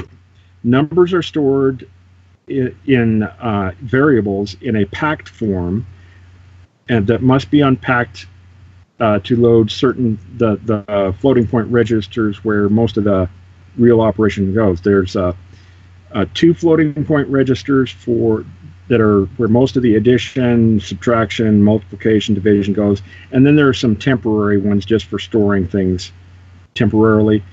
But in packed form, the sign is the leftmost digit on the mantissa, and in unpacked form, it is a separate byte to make it easier to deal with. But you have to combine or break out the sign bit whenever you unpack or pack it. So there's extra steps involved there. So even the temporary storage spaces are in packed form. So yeah, some of the routines can have a lot of overhead going from one to the other. And if you think the interpreter is slow, it's an 8-bit processor is slow just because of looking at a basic program. If you knew exactly how much is really going on behind the scenes just on the math, my train's going by. It's actually going quite fast because it is doing a lot of stuff behind the scenes. Now, one of the problems with floating point numbers is you are truncating off the right, so some numbers cannot be represented exactly. Okay? Now, we get into runtime math evaluation. This goes to, I think I should change the order of my slides here. Constants must be converted from ASCII to floating point. I skipped a slide on tokenizing. That's what's wrong. When you type in a program, when you type in a line, once you hit enter, it changes the line number at the start of your line to a 16-bit integer. It converts the basic keywords to tokens that it finds. It basically scans for words that are basic keywords from a list that it has. Then it terminates the line with a 0. Then it inserts it into the code which is a linked list of the lines. It does no syntax checking, and it does no conversion of numbers into computer readable form. And that one is very important because it doesn't convert anything into a computer readable form. every time the line executes it, it has to do it over again. Okay? All right, so pause right there for just a second. And by the way, what slide number are we on out of how many slides? Oh, we are 2/3 of the way through it already. How much? This is a short. I'm on 8 out of 12 or something like that. This is a short introduction. Okay. So I just want to pause you right there. I want to make sure I understood what you said, because this is something that was explained to me, and now that I understand it, I think it's helping some of the stuff I'm doing. All right, so you mentioned in a line number, you have the line number itself. So let's say I have line 10.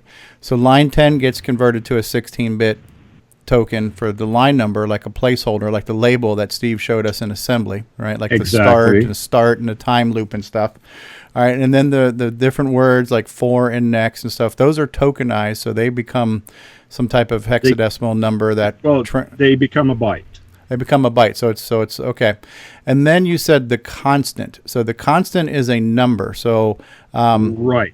So if I said if I had like the number 2 in there, that number 2, if being referred to by the number 2 as a constant number, that number is being processed as a basically text initially. It is ASCII text. ASCII text. So even though we know it or we want it to be a numeric, the interpreter is looking at it as text. So even though it's not numeric to begin with, it needs to be converted from text to numeric. Right. And that also slows things down further. This is why putting things in variables at the top of the program, any constants, if you use 2 repeatedly, or anything like that, or pi, whatever, if you put it in a variable, it's faster because it doesn't have to go through the conversion. Right.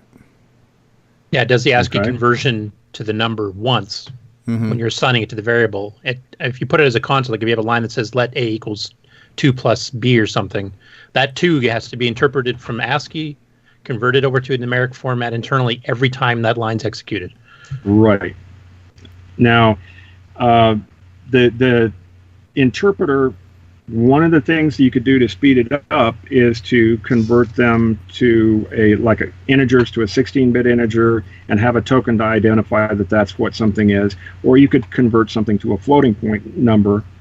The problem with that, it goes back to some numbers don't have an exact floating point representation. So when you list a program after you type it in, if it converts a floating point, number 2 floating point instead of ASCII text, well, if you list it and there isn't an exact representation, then you're going to get a weird looking number coming back. So there is a reason they didn't do some of this. Now, how many accurate digits does Microsoft Basic handle? Is it 9 digits per? Whatever 4-byte mantissa does and 1-byte exponent. I don't remember. Yeah, so if you have a really large number, like say a quintillion or something like that, it's going to shift the exponent up to say, this is a really big number, so multiply the whole thing by whatever, but only 9 digits will be accurate. So if you actually had say a 10-digit number and every digit was different, it's going to lop off the ones on the right-hand side. It only will keep 9. Exactly. And if you compare speed of the MC10 and the CoCo versus the Apple II and the Commodore 64, even though they're Microsoft Basic interpreters, the CoCo, first of all, there's that extended precision. It uses the extra byte to prevent dropping on bits unnecessarily before it starts adjusting shifting it so that there's no zeros in front of it when it normalizes it. On the 6502 versions, there's only a 3-byte mantissa instead of a 4-byte mantissa, and it doesn't have the extended precision and everything. So they're less accurate numbers, basically. They're less accurate, and they're doing less work. It's like the Pentium bug from years back. I think that's slightly different, but now I've already touched on some of what I'm going to talk about here, and that's variable storage. One of the optimizations that you do on BASIC is you define your variables at the top of the code to make in the order that they're most used to least used. And the reason that that speeds up the program is because variables are added to system memory in the order they are first used, and then by variable type. So they're kept in the order they are defined, and the interpreter has to search through the variable list every time a variable is used in order to use it. Compilers have just put a pointer to whatever your variable is, and they just know it internally when they're generating the code. But the interpreter doesn't know where they are.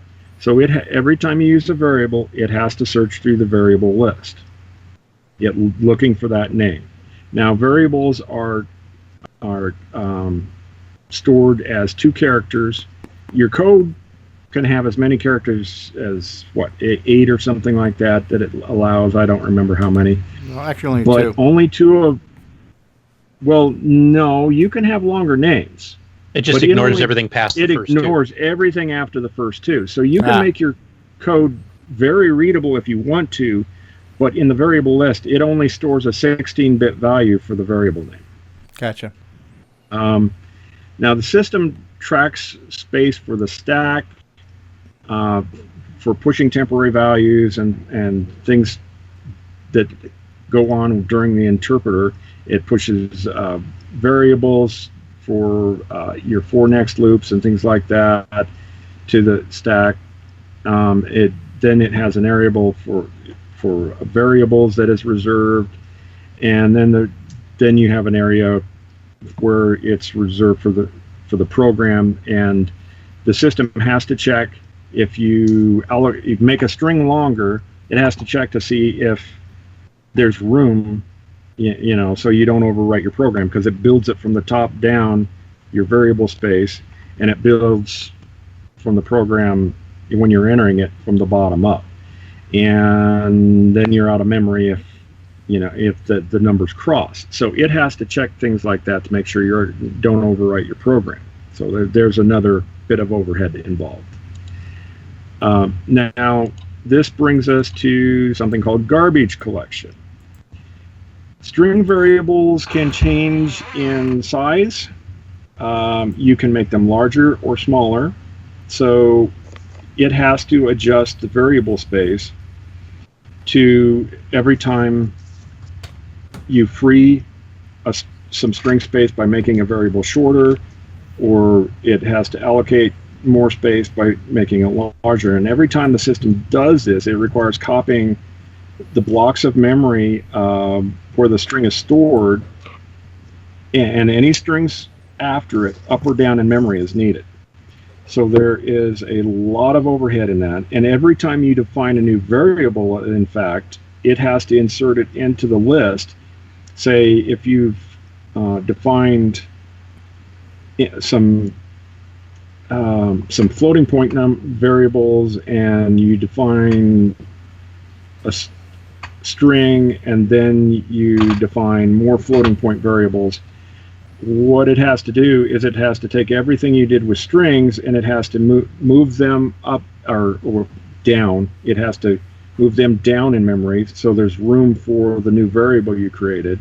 So it basically does a memory copy, and then it places the new floating point number at the end of the list of floating point numbers. And basically it has to move a lot of memory around, and every time you do something, it has to clean up. And so they call it garbage collection. And it's pretty much just memory moves. Now, when a program actually runs, and here's where a lot of this comes in. It grabs a copy of the current line number. It skips the pointer to the next line, which is used as part of the linked list. And the first thing it does is it checks to see if the break key has been pressed. Then it calls a common function that everything uses to parse with, called char_get.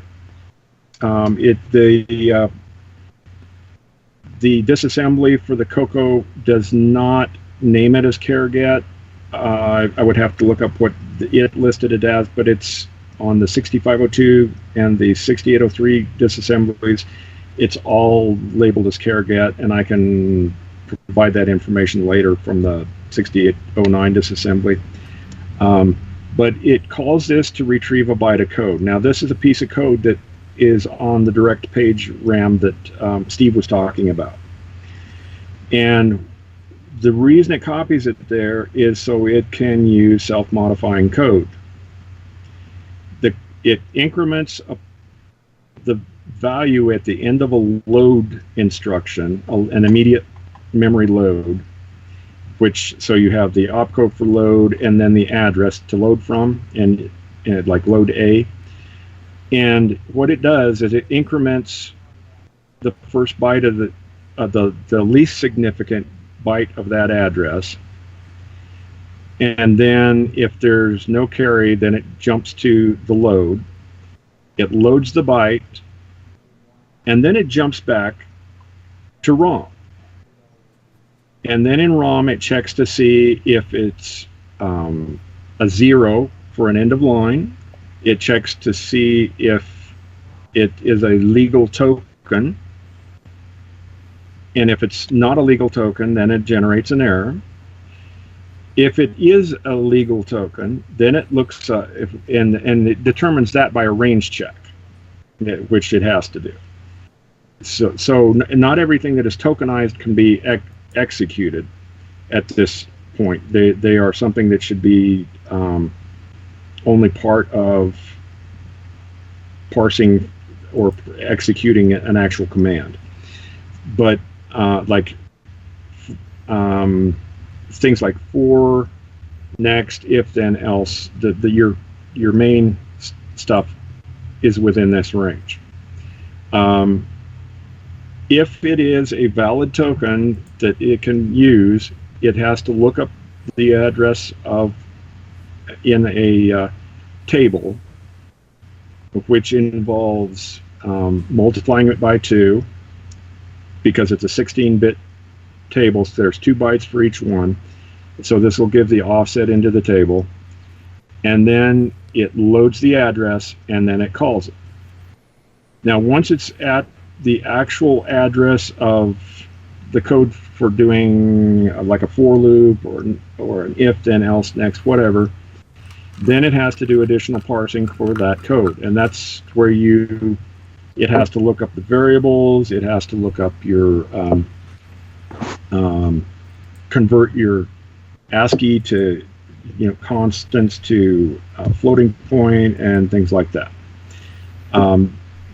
Now, the other thing it checks for is an end of a line, and lines are terminated with a 0, as I said before, and that's how it knows it comes to the end of the line, and then it has to deal with doing another line.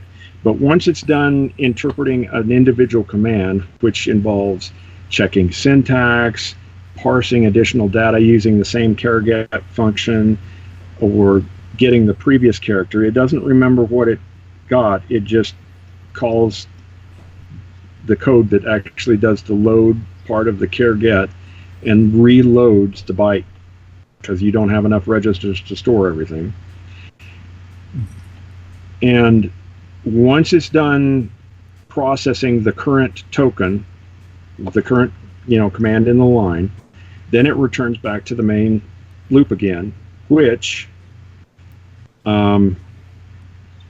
checks for the break key, calls the care-get and looks for another byte of code. Is it a legal token? And it does this over and over again. And checking the break key takes a lot of instructions, and it does this for every single time. So there's a lot of overhead involved in that.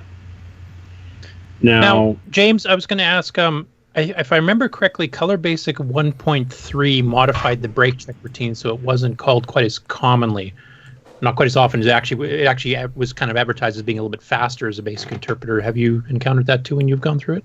I haven't looked at 1.3, but one of the optimizations I did on the MC10 was I only called the break key check every, I think I came out with about 20 some passes through it. I added a counter and I just decrement it. about every 26th time through it, because if you've got 256 characters on your line, and about a third of that line is actual commands and not parameters for them, you're calling that break a lot on one single line. And that's not just like quickly read a memory location. That's set up the PIA, scan, or write out it has row to column for the PIA determine to then read it back, row figure out what key got hit, and it's not trivial. It is non-trivial. Right, which is one of the things that I've read too, was if you disable the break key from BASIC, it does speed it up, and you've just kind of explained why. Right. Now, the reason you can disable the break key is they have some hooks in RAM that where you can intercept and upgrade the interpreter. And part of the ROM upgrades, adding additional ROM, you can point to a different address to handle when it returns back to the main loop, and you could deal with checking for the break key differently and then skip the normal break key check. And that's one of the smart things they did in BASIC. Yeah, and even it allows you to extend BASIC, because that's how Color BASIC has these basic hooks, and then Extended BASIC took over some of those to add the Extended BASIC commands. Disk BASIC did it again. Super Extended the CoCo 3 did it a fourth time. Right. Now, the one thing about the Super Extended CoCo 3 BASIC is that they use the interrupt to look for the break key. That way it only happens 60 times a second. Right. And the only one of the things I was checking on the MC10 version is how responsive is the break key. And if I only needed to, I think I tried as high as 32 passes, between checks, and you started to feel a delay after about 32. But if you consider how much goes on between 32 passes through that, it's out of a 256 byte line, that's probably half the line, or something like that, or better. So yeah, doing it off the interrupt makes a big difference. And the CoCo 3, you can also, can't you patch it so that it generates an interrupt only when you press a key? Wasn't that one of the? Yeah, the Gimme has a keyboard interrupt. Yeah, but I found it very useless because the joystick buttons can affect it.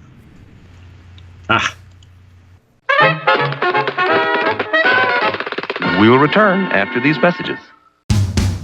How does it feel? I'm still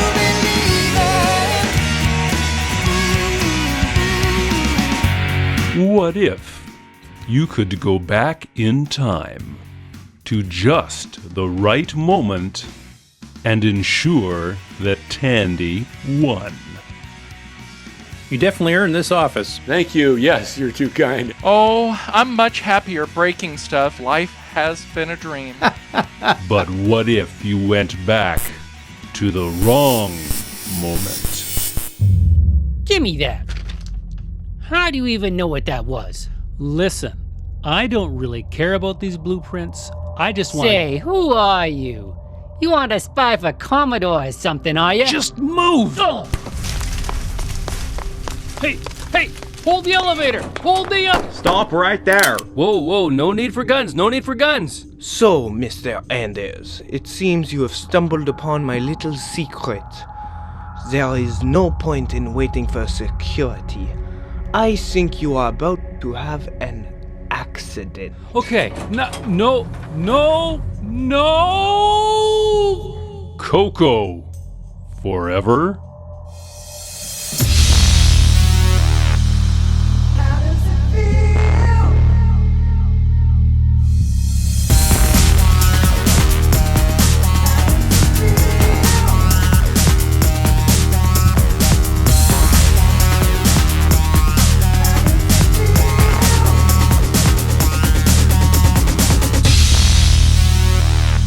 Spring-ish 2018.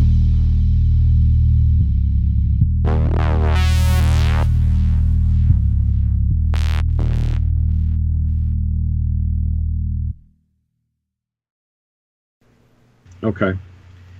Now, when it comes to optimizing the interpreter, your key things are the math library, and as I said, it doesn't do any 16-bit optimizations really. You add two numbers, you can change it so it adds your mantissa 16 bits at a time. When the real optimization with the math library, though, was the floating point, because if you know how an 8-bit multiply works, you're doing a loop and you're adding 1 byte at a time in the math library. If you're multiplying two numbers, it takes 1 byte and adds it to the number of times the other number. It's very time consuming, and it also, every pass through that loop, it shifts every byte a bit to the right. And what the key optimization there was to use the hardware multiply, and instead of it totally eliminates the shifts. I just store everything a byte to the right, and I multiply a byte at a time. And with the 6309, it has a 16-bit signed multiply, which I haven't checked to see what the implications of the signed multiply would be, but I have a feeling it'll not be quite as straightforward. Yeah, the sign bit kind of screws it up. Yeah, but there's potential there for speed up. The big thing was I figured was I could probably do a multiply by a byte or something like, or a divide by a byte. I figured maybe I could figure out a way to do that, but it would be wasting the top 68-bit value, the most significant byte, to do the divide. Something like that I figured out, but I haven't implemented it yet. Your final thing that you have during the runtime is searching for line numbers. When you do a go to, a go sub, or something like that, the interpreter takes and has to convert the line number to from ASCII to floating. Well, it converts it to floating point, but to a 16-bit integer, and then it checks it against the current line number, which it stored when it started executing the line. And if it's greater than that line number, then it starts searching from that point in the linked list on, looking for it until it finds it. And if it's not greater than it, it starts from the start of the program.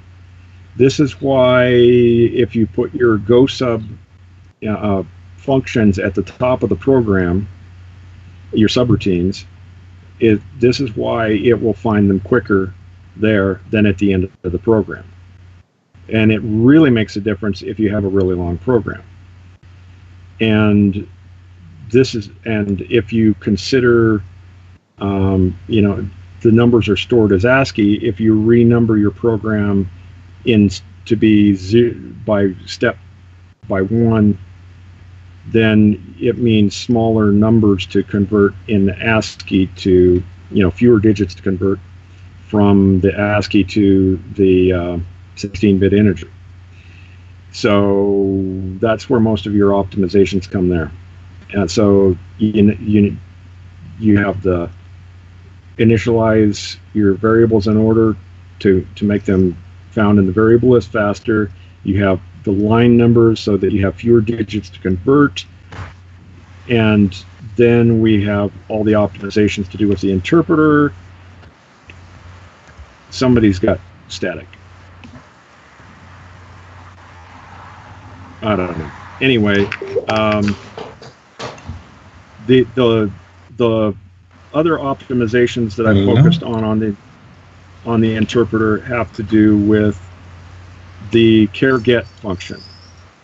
On the 6502, the entire function that tests the results of loading the next byte take place in the memory on the direct page, and it doesn't go to the ROM again until it has to, present an error message or something like that. So there is a bit of overhead on that, and that amounted to 3 or 4% or something in the speed alone. The MC10 and the CoCo, they only get the character there, and then they do all the tests in ROM. So that's a real penalty on their interpreters. And one of the things I did was move as much as I could to the direct page. Other optimizations get into individual lines of code and optimizing the clear screen by switching it to 16-bit, writing 16-bit values to it instead of 8 bits. There are memory moves dealing with the variables, for your variable table whenever you insert a new variable, or when you do garbage collection, changing those from 8-bit to 16-bit moves. The 6309 really would make a difference on those because it's easy to fit into the same amount of space. You're actually going to use less space. And anything beyond that, you start getting into changing fundamentally how the interpreter works. And isn't really something you can do on the CoCo. I got away with a lot of things on the MC10 because it's, there was no software. So. Yeah, I mean, the one problem with backwards compatibility for CoCo Basic when you start modifying Basic for things like this is that, Radio Shack and Microsoft gave you a few API calls that are listed in the back of the Color Basic manual, like Polecat to read the keyboard and stuff, right, that are quote-unquote official, and you're supposed to use those. But they're also slow, and there's not very many of them. It's not a lot of useful functions. So a lot of people, if they're using the ROMs, would call the ROM routine directly. It jumps straight to that memory address where, whatever right, routine they want it to do is. So if you have to make code a little bit bigger to speed it up, and you've now shifted where that address is, any of the old programs that tried to call them break. They'll just jump into the middle of a routine at random, and you can have the machine crash. You can get results back that aren't correct. It can cause all kinds of problems. And we went through this with DiskBasic because they broke their own rule on that one. When DiskBasic 1.1 came out, they added the DOS command. They shifted all the ROM routines to make room for the DOS command. And then a lot of software that was written, like I remember the original version of Telewriter, the original version of Super Color Writer, which later became VIP Writer, had all used these fixed ROM routines on DiskBasic 1.0, and they all completely broke as soon as 1.1 came out. And everybody had to scramble and patch everything back up again. So that's why. Right. Now, if we wanted to speed it up, there's another optimization I have planned for the MC10 that instead of saving the current line number, it saves the pointer to the current line. And one of the things that happens, like if you have an if-then function, if the condition is false, it doesn't execute that code, and there's nothing else at the end of the line. It has to search for the line terminator, the 0, instead of just getting the pointer to the next line and loading it.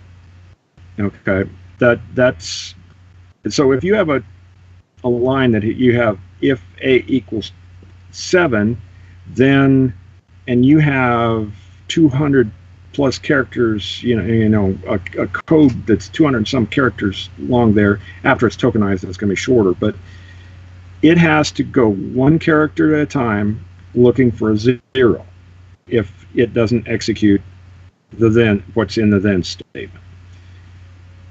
So one of the optimizations is to load the pointer to the next line instead of the line number, and then when it needs to deal with the line number, it uses the pointer to the current line to load the line number. And in for loops, it stores a state of, that's hard to explain. It stores a bunch of information like whatever the current line number is and stuff like that. And then once you come out of an inner for loop or whatever, you can grab the state of whatever the system variables it needs for current processing the current line out of it.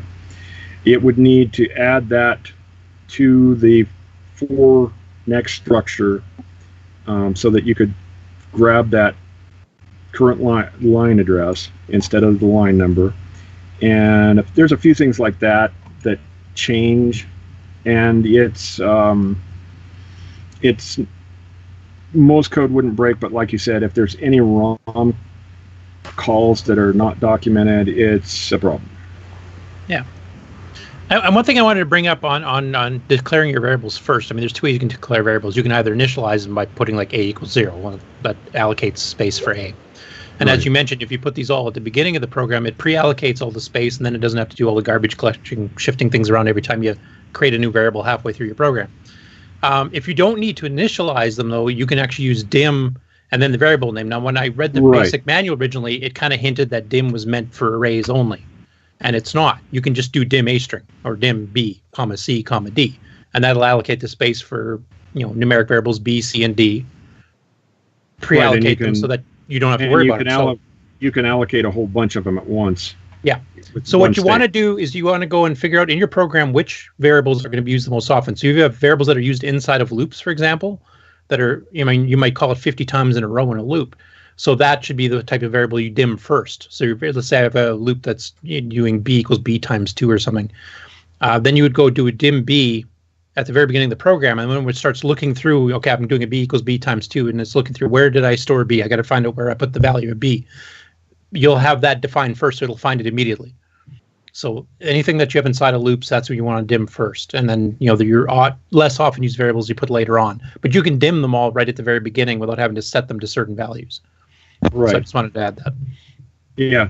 Now, one of the things I found out when you switch to the 16-bit memory moves for as the garbage collection and variable allocation code, by switching to a 16-bit memory move, it cut what was it, 1.5 seconds to 2 seconds off of some of the MC10 programs startup times.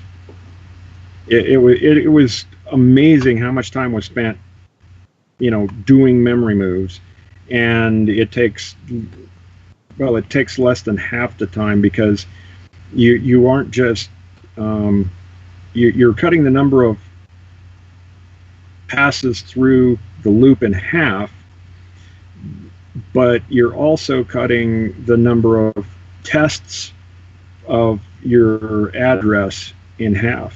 For those of you who are listening right now on the audio podcast, you might want to pull up the video portion of this, because this is the 3-minute warning. You'll actually see me type out there.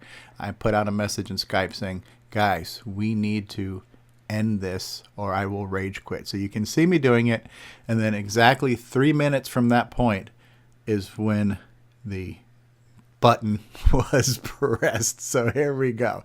Countdown, 3 minutes to meltdown. Yeah, to see if you're down the loop or not. Right, and it makes an impressive difference. The big problem with it is it's larger because you have to deal with the single byte that has to be moved under some circumstances. So now, do you know the size of these at the beginning, or do you have to figure that out as you go along? It just gives you addresses and number of bytes to move. Oh, so it does give you a number of bytes? Right. Like you got to copy 65 bytes. It's not like I have to keep looking until the string's terminated. No, so if you can do a right shift of the number of bytes to copy, and it does limit it to 256 bytes.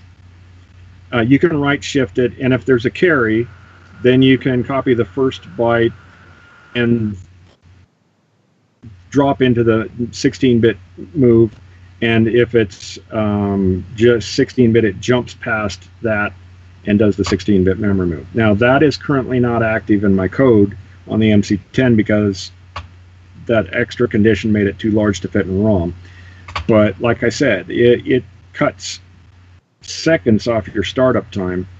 And I imagine that when you start doing a lot, I haven't done a lot of string manipulation yet to test it, but when you start doing a lot of string manipulation, I'm sure it will make a significant difference on that as well. And that's one of the reasons, it's very unrealistic comparison if you benchmark like the Apple II and C64 against the MC10 and CoCo. They look very close to the same speed. The code doesn't really take advantage of 16 bits. The math doesn't, the memory moves don't, the screen clears don't, the screen scrolls don't. The only really significant place where the 6803 and 6809 code take advantage of the D register is searching through for a line number. And that's about the only place that they really, I'm sure there's a couple other places, but that's the main one I can think of that's time consuming. And if you compare them using basic benchmarks, it really doesn't reflect the difference in speed of the processors. Yeah. Now, well, they just kind of had a boilerplate version of it, and they just quickly ported it to everything. Right. Well, they took the 6800 code. They made a handful of obvious optimizations. They said, I am not messing with that flow.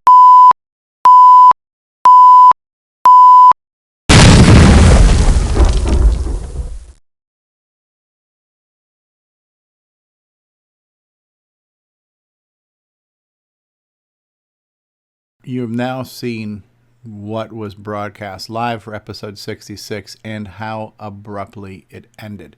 What's going to follow now is the tail end of a probably 3-hour live stream we had Saturday night where we were testing a bunch of Skype alternatives. So we tried Google Hangouts, we tried using Discord, we tried a few things. And since that test, we've actually tried another platform that we're actually using now. But we actually came together and said, all right, let's address the Skype problem. Let's try alternatives to Skype. Let's see what we can do to at least alleviate one more problem from next week's show. So we literally did band together and ended up being able to, like I say, laugh about the day and the episode.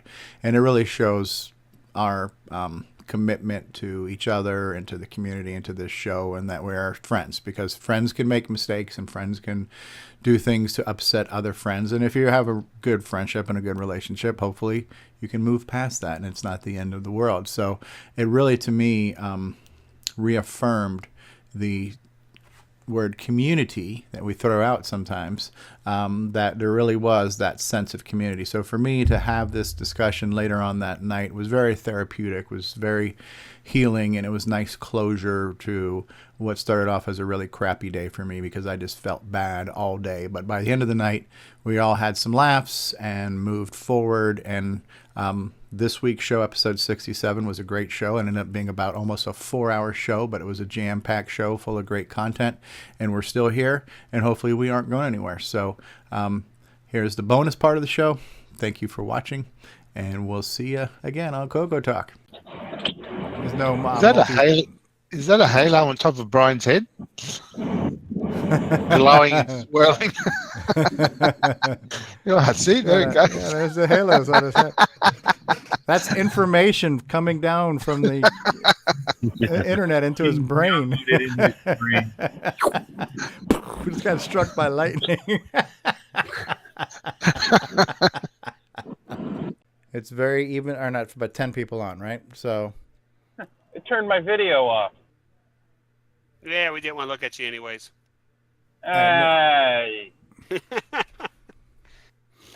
Where'd Nick go? There's CoCo, man. Nick. I turned it back on. There he is. Okay, Nick Marota's in. Hey, Nick, how are you? Good. How are you, man? Good. We're testing Discord as a possible option for CoCoTALK Live. Yeah, I've been watching you guys. I know. Okay, Nick Marota's in. Hey. Okay, well, we can hear you. You need to mute YouTube at this point now, I think.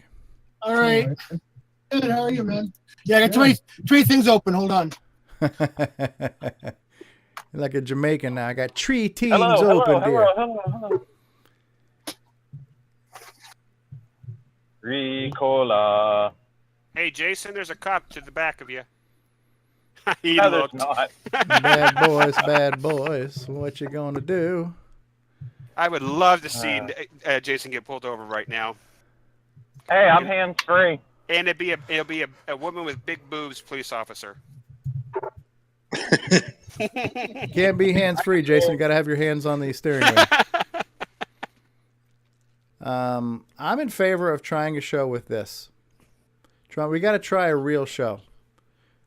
I say we give it a shot next week and see what happens. Why start now? What'd you say, Jason? Said why start now with a real show?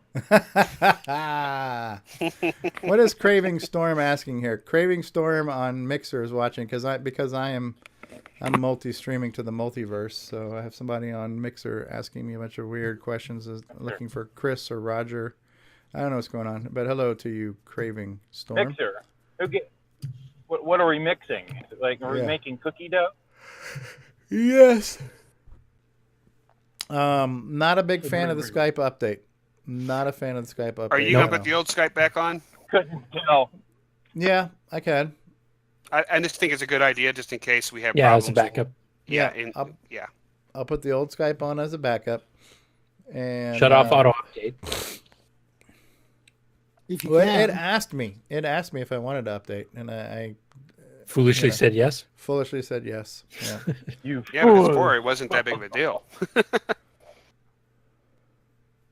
Would you like to replace your current Skype with a completely non-functional version? Yes, please. Now, how much would you pay? No more updates on show day. Yeah. Exactly. Yeah, I should know better. Working in IT. I think this will be this is only the second weekend in 2+ years that we didn't have a show. Well, we had a show for almost 2 hours. What the hell was that? That was somebody who subscribed. Al Hartman just subscribed, I think, on I don't know if it was on YouTube or Twitch or wherever. So was it I didn't even hear anything. Yeah, I just showed up on YouTube. I just saw it on YouTube. Somebody followed earlier today, and it showed up as like a psychedelic rainbow sheep that was dancing across the screen. Steve Bjork saw it. Goes, what the hell is that psychedelic sheep doing? We were testing his Sprite compiler. That's what. Yeah. So yeah, that's what I suggest. Go ahead and put the old one back on as a backup. We can try Discord next week, and if it's too much of a train wreck, then we can switch back to Skype next week. Okay. Define train wreck. CoCoTALK. The thing. Oh, there we go. I can double click it. Rage quit. Rage quit. Rage quit. Rage quit. Rage quit. So I can double click without having to take it out of full screen. So I just double click Coco Man. And let's double click Greg. There's Greg. This is the story of a lovely lady. Hey, Brian. G'day. All right. Curtis. Curtis, what's that frickin' thing over your head there? Is that for you to beat your head into it? I can't hear you. Can't hear you. Canadian borders got you blocked. That's my rage quit mechanism. I bang my head against that when it screws up. Earlier today, you would have seen blood dripping off of it. But not much. Maybe we can try. Maybe we can try to do a makeup show tomorrow, and we'll try it on this and see how we like it. I won't be able to make tomorrow because I'm way too small to work to take another couple hours out of my day. All right. Yeah. Priorities, Curtis. See, I'm rage quitting ahead of time. So will Just today's take the be makeup show and tack it onto the end, and just tack it onto the end of the lost episode from today. Yeah. Right. It'll be in the bonus features on the DVD release. Yeah. Right. They got a two-parter. Steve, come back to the show. It's a cliffhanger. Episode 66B. Last episode on CoCoTALK. Right. Previously on Now, CoCoTALK. this week on CoCoTALK, everybody else rage quits and leaves Steve hanging by himself. I like that idea. Steve will be talking off some bloop, bloop, bloop, bloop, bloop. Hanging out in the wind. You didn't look mad on screen, though, Steve. You just kind of looked around a bit, and all of a sudden the feed just kind of stopped. So it wasn't like you threw anything or anything. Do you want to? Do you want to? Okay. Do you want to see the very end of the video? Yeah. Yes, please. That'd be kind of funny. We're gonna pull up the very end of the video. Oh, is it gonna be on YouTube or? No. Well, I mean, I'm pulling it up on my desktop PC, and I'm gonna screen Oh, share. okay. And you can share. Oh, perfect. Okay. Yeah. I'm pretty new to Discord. You are going to myself. cut Steve's assembly talk out of it, right? Yeah. Yeah. Why am I seeing the wrong freaking screen? I'm on full screen.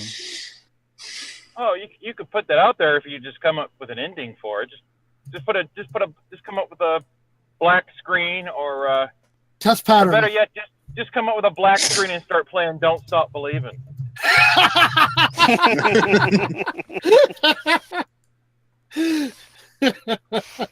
Hashtag Scott sucks. The interesting thing is that if you're watching Stevie's camera down at the bottom, you can actually see him slowly start to melt down. Yeah, well, you're gonna see it in a second. I was watching it. I was like, "Uh-oh, something's gonna happen." All right, so I'm gonna mute the audio. How do I do that? Okay, we're gonna fast forward towards the end. Unless I look closely enough. Okay, so here's towards the end here. How many? Okay, this is at 1:55. We got about 3 minutes left. I'm not sure, and I'm kind of small. All right, so I can tell by looking at me, I'm already starting to get annoyed here. And then the headphones came off, and I was like, "Uh-oh." You can see he's breathing heavy. Yeah, so right around here. Okay, so here's why I take the freaking headphones off. Yeah. Look how red his face is.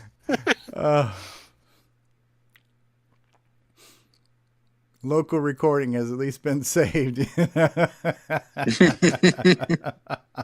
Brian, save this. You might be able to make some good use out of this for the end of the year. Yes, please. Yes, please. I don't know what the hell. I mean, when I hang up, I just hit a button, so it's not like I smashed anything or anything like that. But You can, it's just like, Steve's really thinking hard here. He's like, "What the hell?" I know a video of Bill Bixby. Oh, with his here it iTunes goes. game Here before he bought goes. multi-sizes. There goes the headsets. Headset's just off at this point. He's scratching. Oh, he's pissed. No, my brain was just gonna explode. That's all. Are you itchy? Yeah, probably from having the headphones on.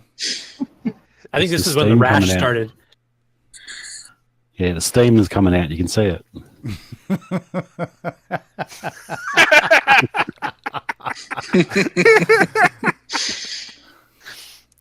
We're just watching you turn gray instantly live. It's I'm gonna have to animate some steam coming out of his ears. Yeah, right. Brian can do that.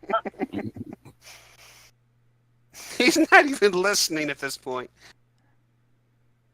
I don't have any place to pull off, so.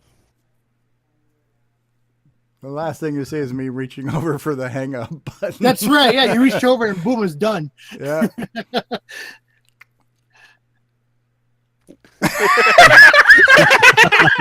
He's like, "I'm up at the headset." Oh, hell no.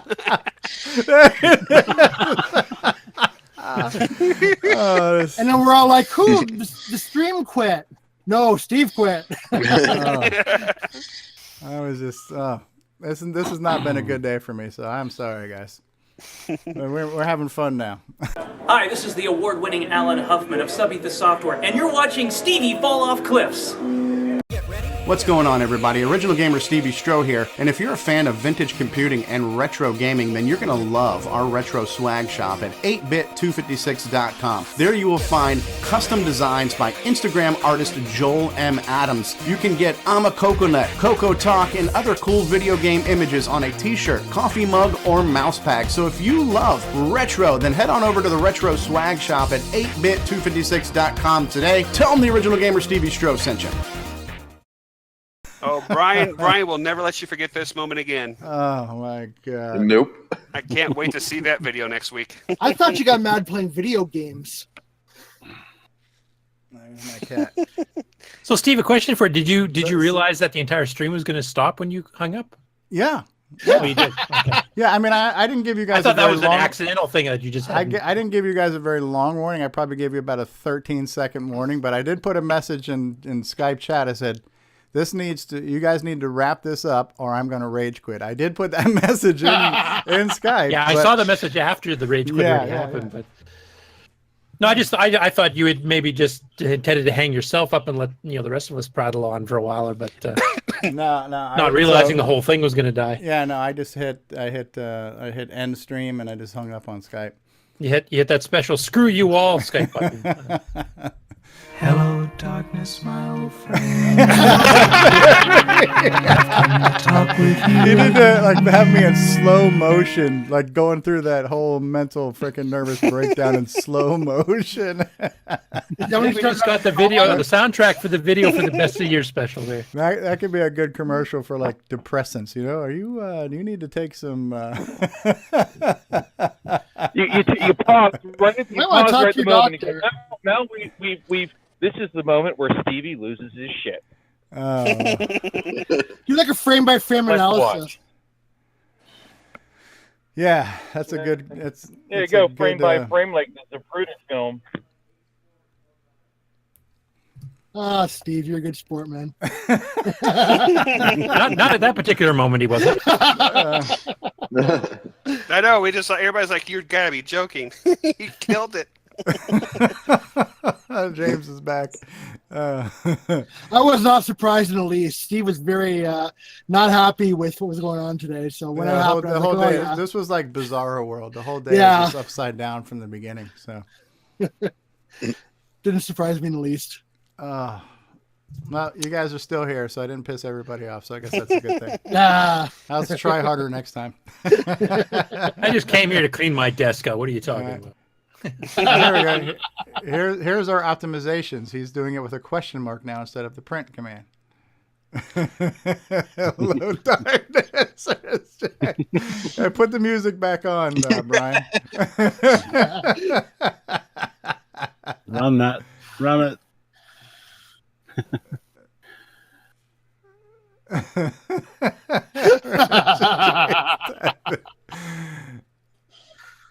Oh, how are you doing that?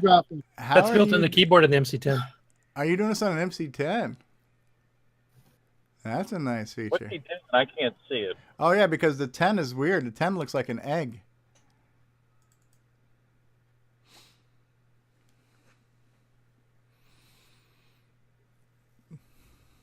Yeah, you need to take just that corner of me and crop that out and make it bigger and just run it in slow motion. And then add the steam effects. Smoke and a bit of flames looking in the background right before the end.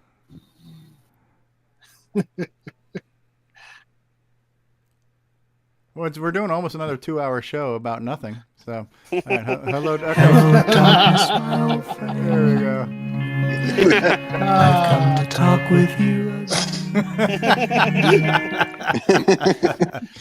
I actually think I have a program somewhere that'll play that on the CoCo. Oh, like the organ version of it somewhere okay, a long the time ago. four-voice music one? Yeah. Did your wife ask how the show went, Steve? No. It was my fault, guys, and I'm sorry. At least we can now apologize and have fun at my expense. Oh, we will. Always. Yeah, we didn't need this excuse for that. Come on. At least I'm consistent. I rage quit everything. Equal opportunity. He rage quit his own show. Yeah. I'm waiting next for the episode where you rage quit plugging a joystick in or something. Till go to my trailer. I'm waiting for you to rage quit a rage quit. Yeah, where he suddenly comes back on. That sounds like a double negative. All right, so have we beat this one to death? Yeah, I think we're good. I think we can do a test tomorrow or next Friday or Saturday before the show if you'd like. Okay. Well, I don't know if we want to try to finish today's show tomorrow. I know Curtis says he can't make it. I don't know if anybody's up for it. Maybe we can do a do-over and try to redo the show. Are you planning on just redoing the show or just appending? Well, we're not gonna. I when we do James' segment, I want to do it when we have the slides so people can see what he's talking about. I think that will help.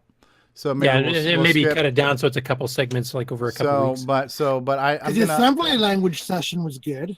Yeah, I'm gonna maybe edit that out and maybe we can replay that next week. And then whatever, we'll figure it out. Mulligan. Sounds like a plan. Yeah. All right. So we'll just good. All right. Well, thanks. Like 13 people watching us right now. That's kind of cool. Yeah, just live on the air, testing and whatever. Steve, we watched you code. Apparently, we'll watch anything. apparently you guys have not heard of Netflix or pornography. Too much more useful uses of your time. You're an awesome group of guys. It's really fun, man. Yeah, likewise. Next up is a live stream of Stevie in the bathroom. Literally. God. All right, well, I'm gonna be hitting the rage quit button here in just a second. But thank you all who were in the panel helping us test this out. Thank you guys who were watching. You gonna play the end credits? Gonna end the show somehow. Here's what I'm gonna play. Hold on, I got a surprise. We're gonna go to. Oh, maybe with the toilet flush sound. No, Jesus. There'll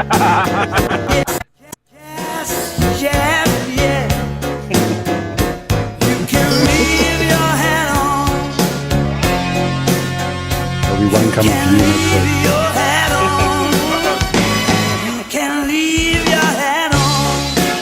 Brian's on the loose. Now you got to make one for the rage quit. You got to make a rage quit video. Oh yeah, he said there'll be one coming for you next week. I don't know if you heard him or not. All right. All right, guys. We're going to end the live stream. I wasn't doing a local recording of this, but whatever. Yeah. No, save it to the cloud. Yeah, save it to the cloud. Make it so, number one. All it right, was worth watching you melt down. I really enjoyed that. My ignorance amuses you. Where was David at? It would have been worse if it was David was on here. Actually, David tried joining in right at 10 seconds after Steve rage quit. I really look like I showed up and everybody dropped. What happened? Oh my God.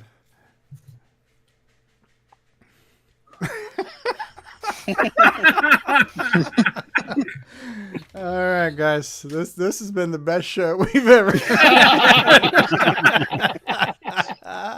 Thank heavens there's no record. We're the only ones that'll see it.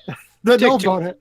To quote Dave when he sent me the message just as the show shut off, he goes, did Stevie have a breakdown?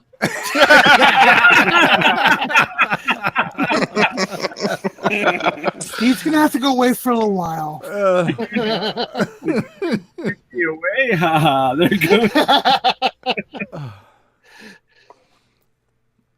All right. It's all good. I don't know It's how all to fun top and this games. at this point. Yeah.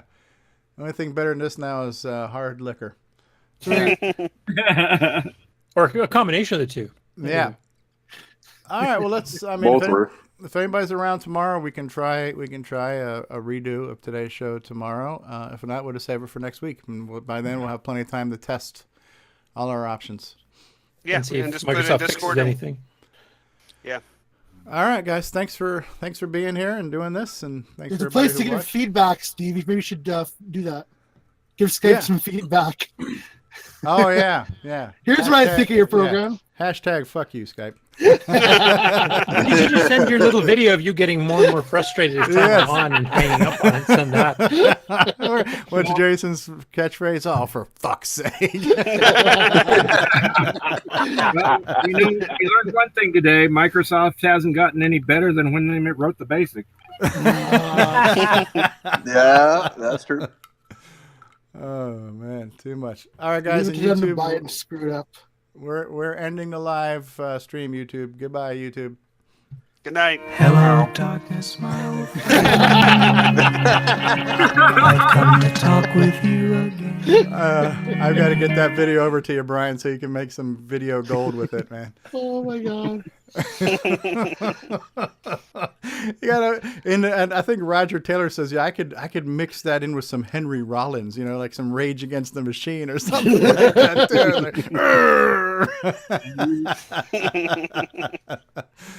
Oh, Christ. All right, YouTube, we're signing off. Bye. This concludes another episode of CoCoTALK, the world's leading live talk show featuring the Tandy Color Computer. For all things CoCoTALK, visit us on the web at CoCoTalk.live. We'd love to hear from you. Send feedback, suggestions, even segments via email to CoCoTalk@CoCoTalk.live. If you love the color computer like we do, then visit IMACoconut.com for all your color computer links needs. Consider supporting the show with a purchase of merchandise from our retro swag shop at 8bit256.com. If you'd like to become a patron of the show, visit the Patreon link on our site at CoCoTalk.live. CoCoTalk would not exist without the community and its cast and crew. Thanks go to Curtis Boyle, David Ladd, Mark Overholzer, Grant Leedy, Bruce Moore, Nick Marentes, Ron Delvaux, Rick Adams, Jason Reichert, Richard Lorbieski, Jim Brain, Karen Anscombe, Simon Jonason, Wayne Campbell, Steve Batson, Brian Joyce, John Strong, and Barry Nelson. Special thanks to Steve Bjork for production suggestions and Brian Joyce for our best of episodes and bonus content. Please help support the CoCo community by visiting some of its contributors. The CoCo Crew podcast at CoCoCrew.org. Glenside Color Computer Club, host of CoCo Fest at GlensideCCC.com. Jim Brain and Retro Innovations at Go4Retro.com. Tandy Assembly at TandyAssembly.com.